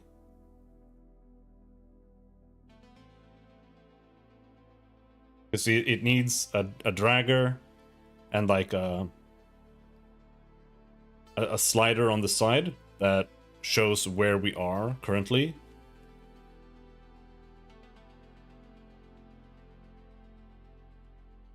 But I don't want that to be something that has to exist. It should be optional.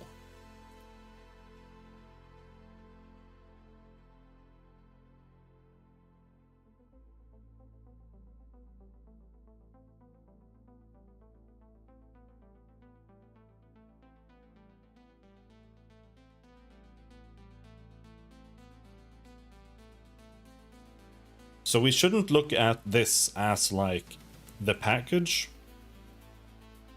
but rather we should make the components, and then in the prefabs we should make a scrollable panel prefab that then is all of the parts assembled.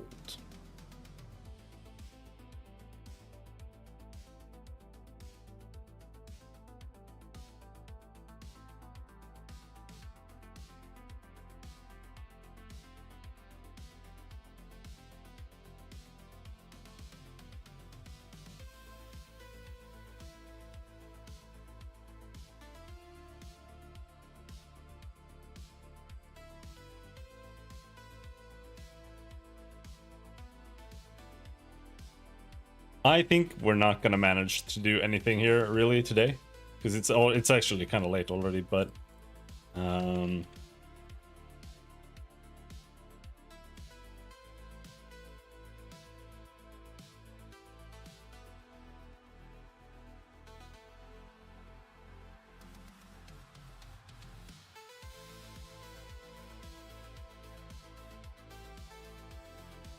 I'm just trying to think what the scrollable panel really needs. I think it doesn't really need more than a rectangle, does it? Because that's really all there is to it. It's just, if we click within the rectangle of the scrollable panel, see here we have mouse input, and then we can say if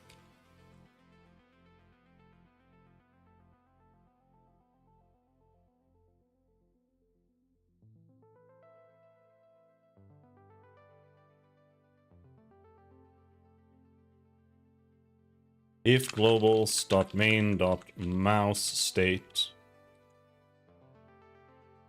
dot position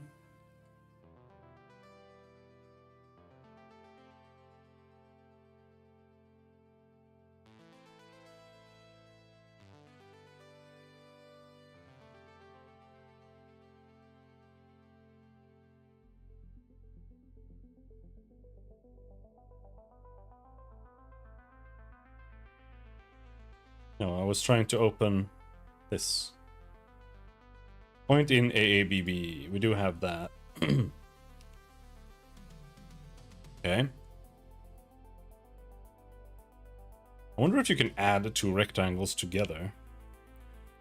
But this should then be point in AABB. The point is globals.main.mouseState.position. And the rectangle is not rect.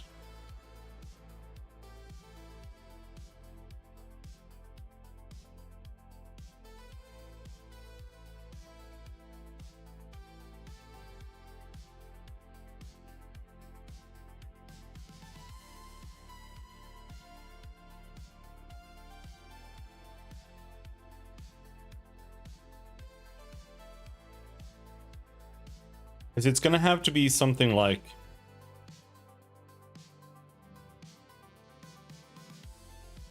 public rectangle get draw rectangle.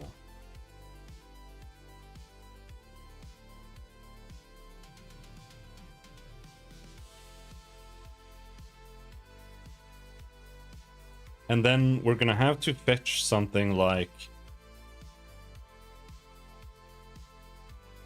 base entity dot transform dot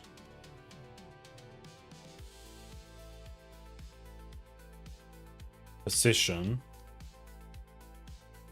pixel world position.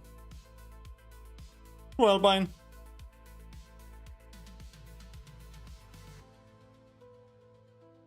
So we have the pixel world position.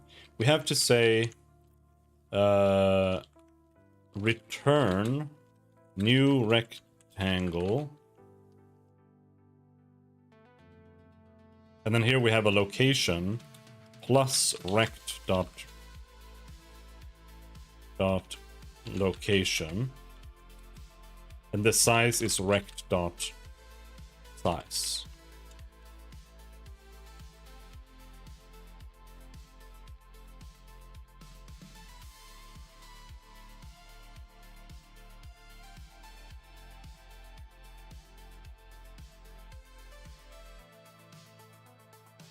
Operators is ambiguous.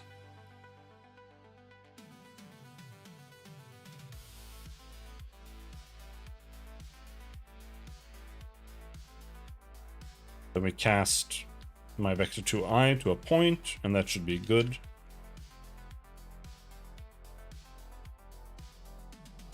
That way we get a draw rectangle.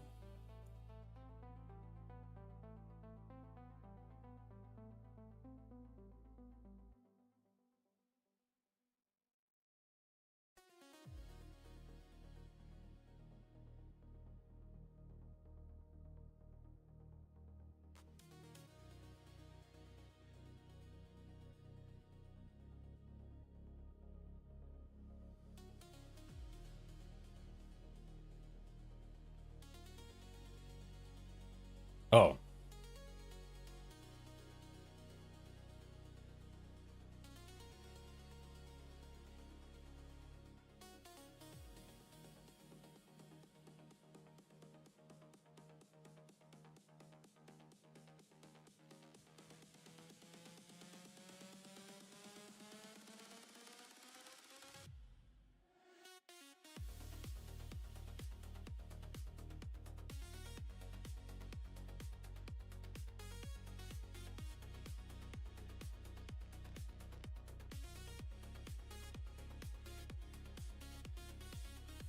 Yeah, see what I mean? Because it's like this is exactly how I was feeling. Because now I have a virtual draw that always has to take a mask. And that means that I have to like overload it every single time that I want to have a draw here.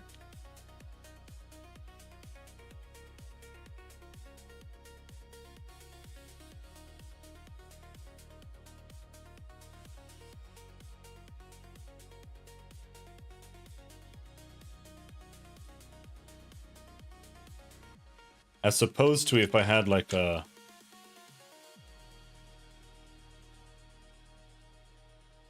draw core. I don't know. I just don't like the idea of having to use the full like draw overload every time I override. It's what if this ends up being like 5 things long? Ah, whatever. For now, I guess it's okay.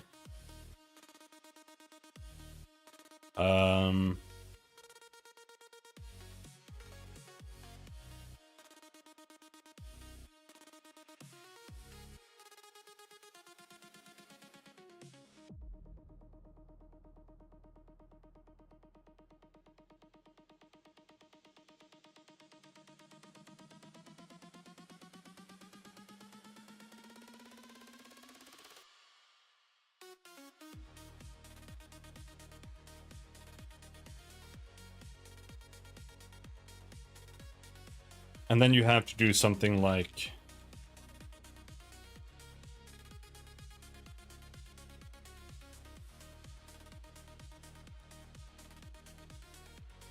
you fucker.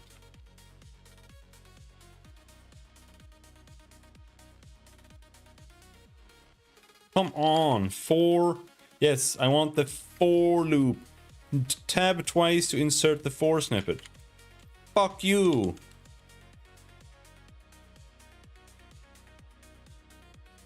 I don't know why it does that. It's so stupid. Like, there's not even like an actual... I mean, there are some errors up here. I feel like the second there's an error in the code, the IntelliSense auto suggestion just overrides the snippet insertion. Hardcore.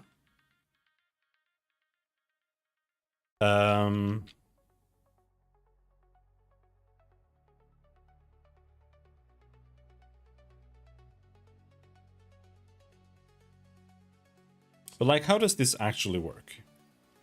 We have entity. And in entity,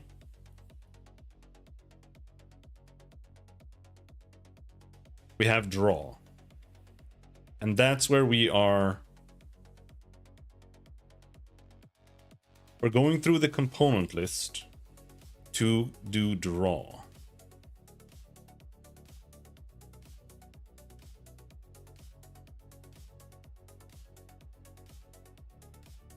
But that's not gonna work.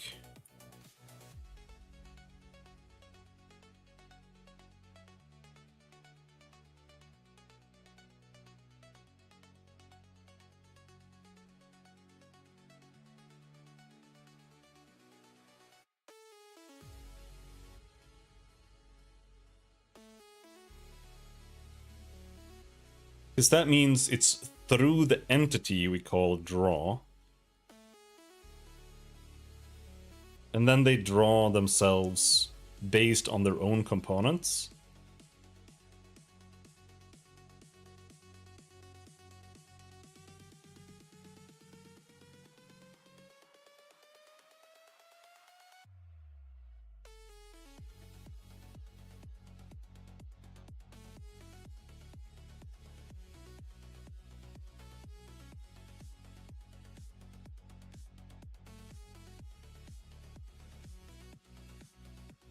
How do I mask it?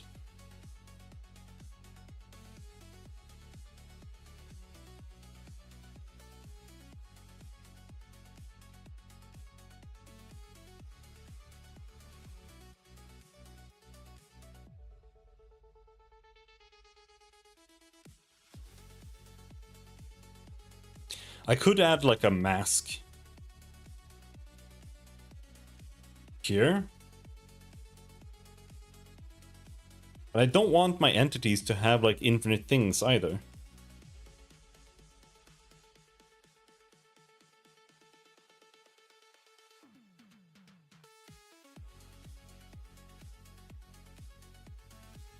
Fuck.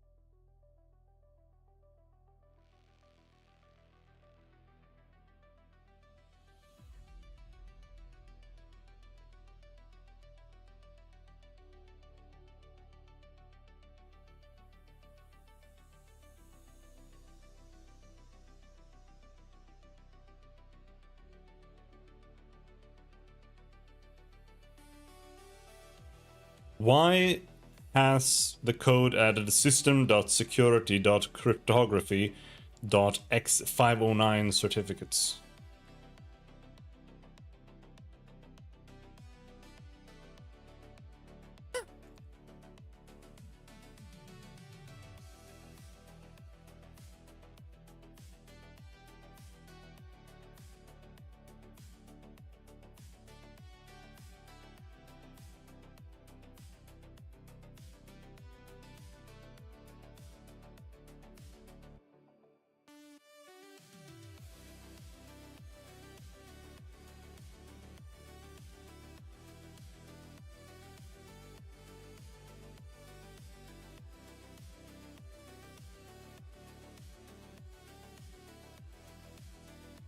My ear is fine, even though it still annoys the hell out of me. That's good. Hopefully it keeps getting better, my dude.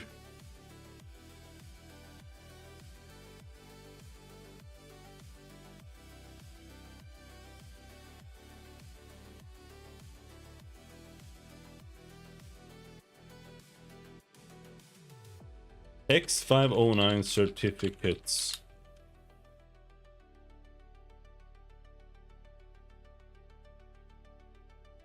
A standardized digital document used to securely prove the identity of a device, server, or a user in a network.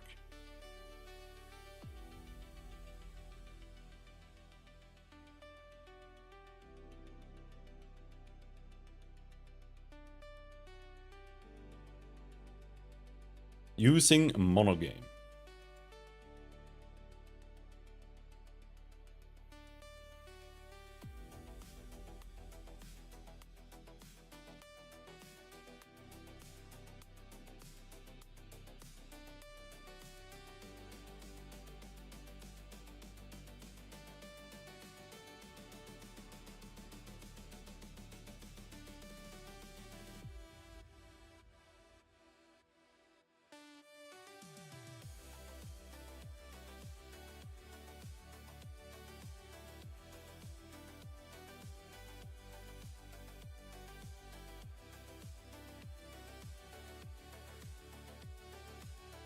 There is one thing I could do.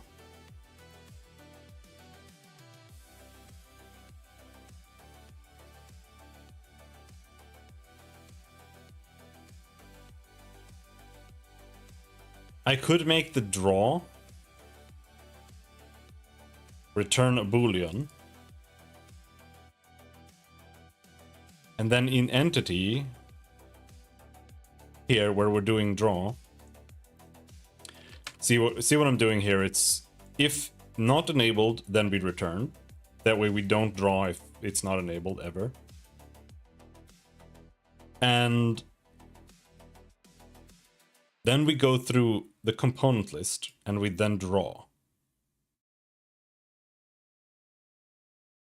And that's like, if there's a sprite renderer in this entity, it will eventually find the sprite renderer, and it'll just run whatever draw exists in the sprite renderer, right? And if there is no renderer, it'll just go through and call draw, which is just going to be a blank function in any component that doesn't have a draw function, really, right? And then it goes on down here to call draw in the children, which is just calling this function again recursively, right? So it just goes through and does this on the children again. But what I could do is I could have a boolean here that says like bool override child, or like skip children equals false. And then here I could just make the component just always return true or false. And then we could say that it just returns false by default. And we could just say skip children equals this. And then if skip children is true, if skip children, then we return here. And then we just don't draw the children. And then the use case for this is to hijack the draw.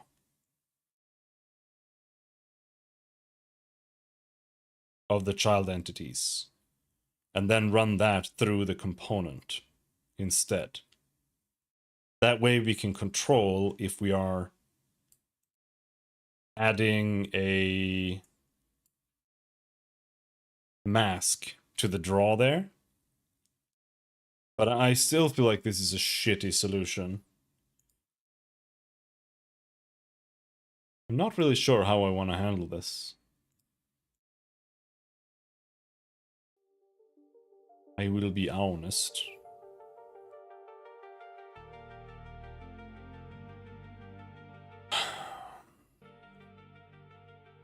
But yeah, I think we'll stop there. It's almost midnight. And I just don't really know how I want to solve this.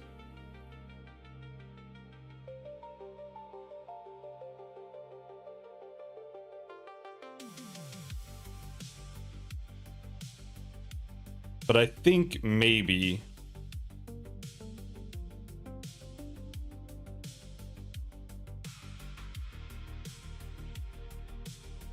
the way to do this is to have a mask here.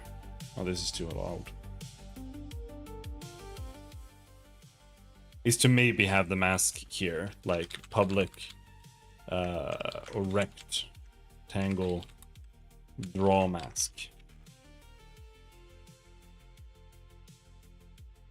And then we'll just in the draw step we'll just call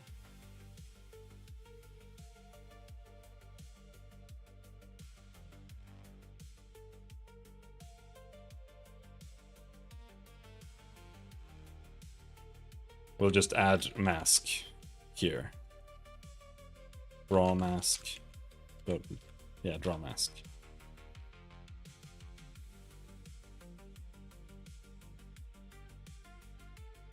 Right. And then here we can also add rectangle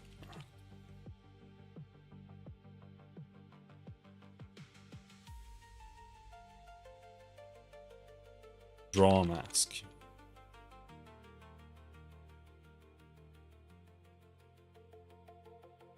Equals null. And then we can say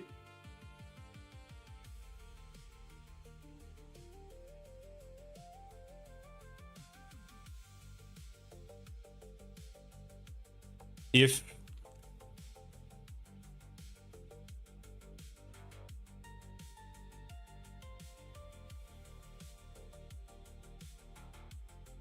draw mask is not null, then we use draw mask there. Else we use this dot draw mask.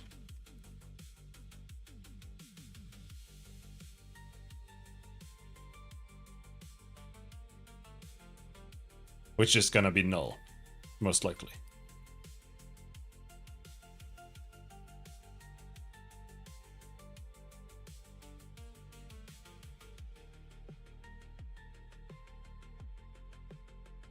Oh wait, no, that was supposed to go here, actually.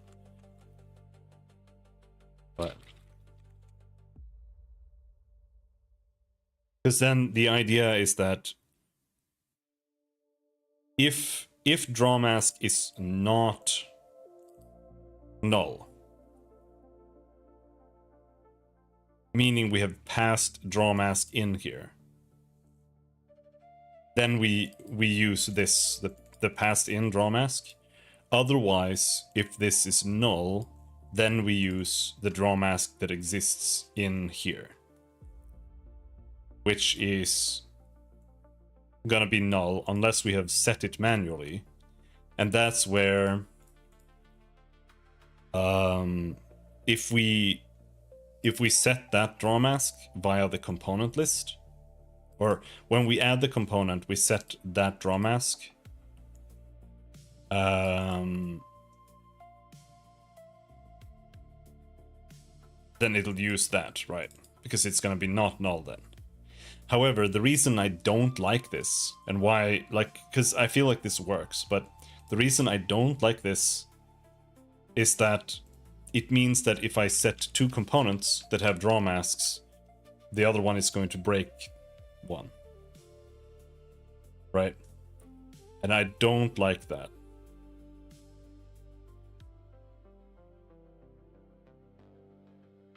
But I guess I could...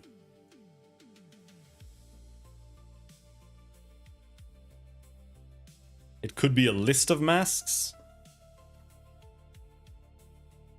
Because the next solution is to check all the components for the draw mask.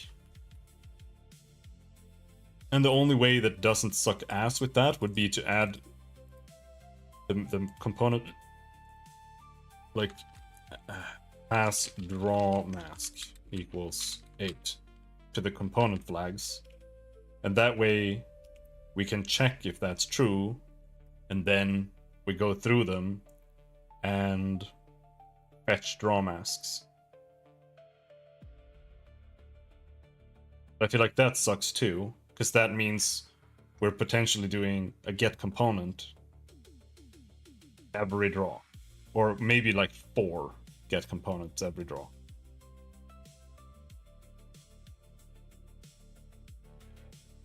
Well, it doesn't have to be a get component because we have the components here, so it just loops through the lists. So maybe that's not that bad then. And also, I don't know if get components are actually heavy for me. Because in Unity, a get component is fucking dog shit. Like, it's one of the worst things you can do. But I don't know why. I just assume it just contains... Like, I honestly don't really know why. Because it should just be fetching a reference.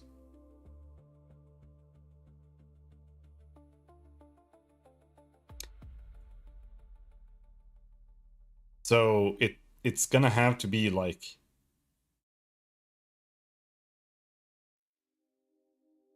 the way they look for components. I think we talked about this before, and I think they're maybe just using string lookups, which would be stupid, but I guess it works.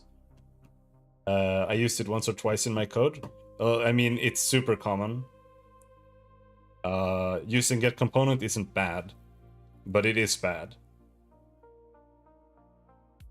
It's really, really slow. So when I was working on my first game, I had like strings of like get component that you had one line that had like 5 get components in it. You like access this from this to that to that to this to this to that to that. And then I had like tons and tons of get components in like one little section that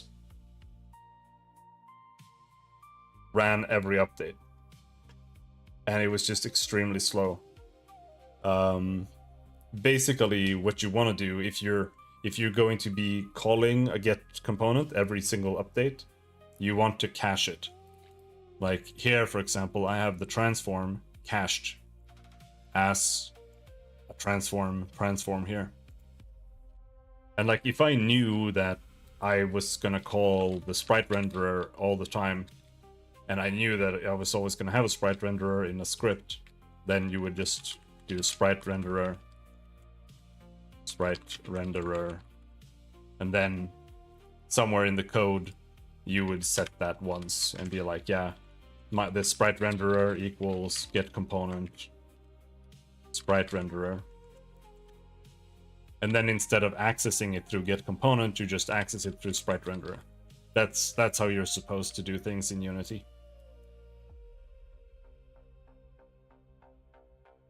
And that's called caching.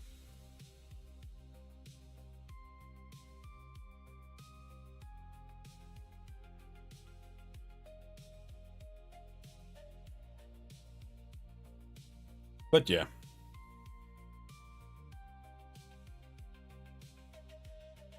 I'm gonna go eat a spicy hot dog. Not a hot dog, but a spicy sausage, maybe. And watch some Chinese television. I didn't get very much interesting done here today, unfortunately. We comment out the scrollable panel for now.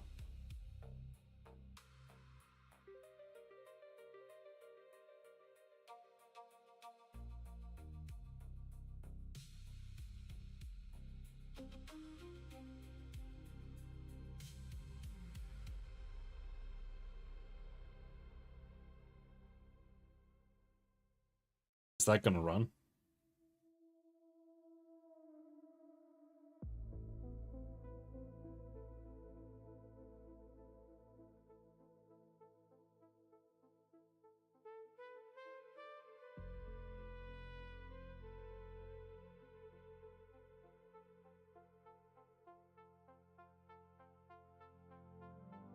Okay, it does run now. But yeah, mainly just managed to do this. So now when we select a tile here, if it's within a domain, it will show the first character it finds in that domain is getting written here right now. And if there's nothing, it just removes all of it. And then if you click the domain, it first of all, it closes whatever other window is open and switches it to the domain. And if you click character, it switches it to character and it toggles it. You can switch between like this.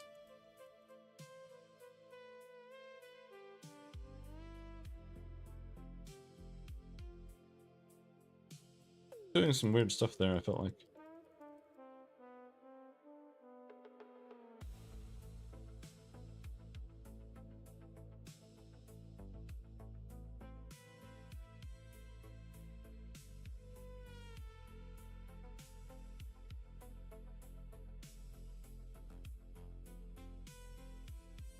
Okay. And if you click here, it just shows the domain that you're in currently. Best name, and it shows the leader, which is the one character that's over here. And that's really what I wanted to get done here today, was to just write some stuff to here when we click. But yeah. Now we need to replace the character window with a window that you can get to through the domain, I think.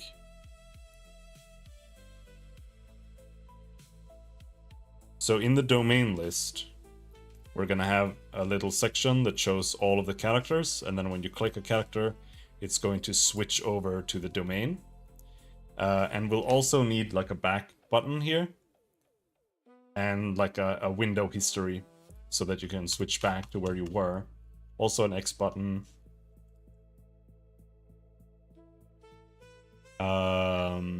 Yeah. And then characters need to be accessible from various different areas where you can access them.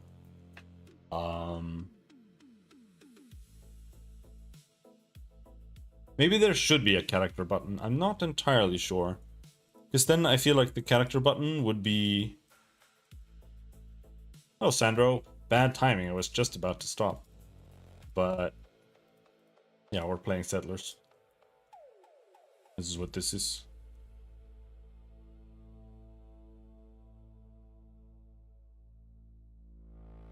Bedtime for me? Yeah, bedtime for me too. Almost. Yeah, nice of you to drop by at least.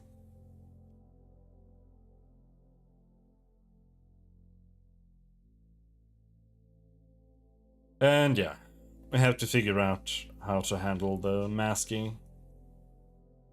But I think that's the last solution. The last solution is like okay. It's okay, but it's ass, but it's okay.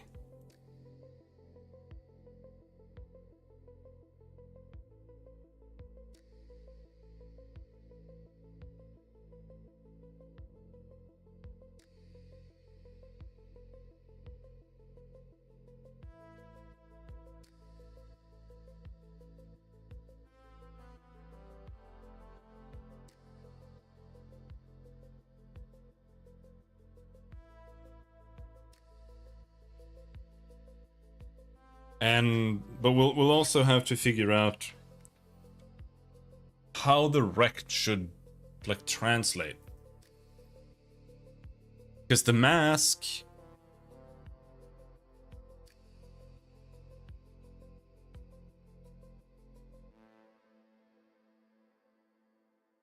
has to be like a local position.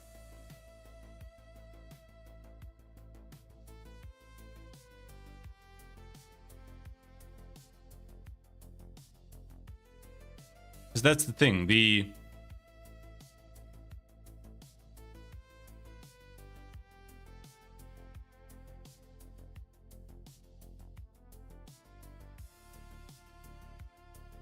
mask has to be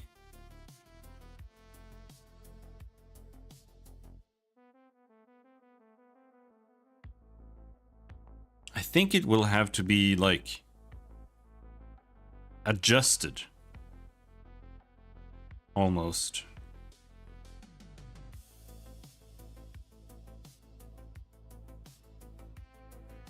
Or maybe not.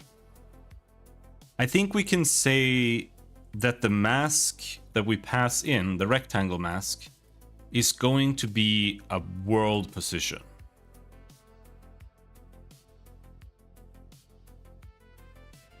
Because then anything that is below that object or that entity, like anything that is a child of that, as long as we feed in that object's world position and make a rect out of that, then we can use its children's world position against this safely without it becoming weird, I think. Past 2 nights, power went out at 10 p.m. Oh, that sucks.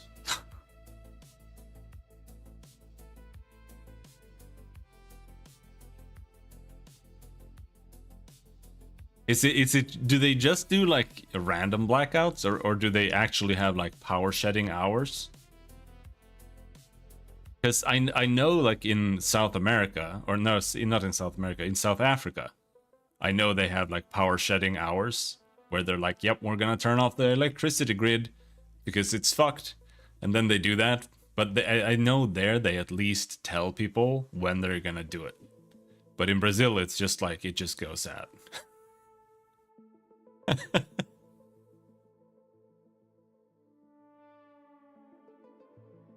They told me it was because of the bird nest in the power transformer causing short circuiting. Oh, okay. I mean, that makes sense. You got a lot of birds in Brazil. And shitty power transformers. That does make sense. And if they just scared the bird away, it might just come back once they leave. Like, maybe it was like, it wasn't the bird that got electrocuted, it was like one of its babies. And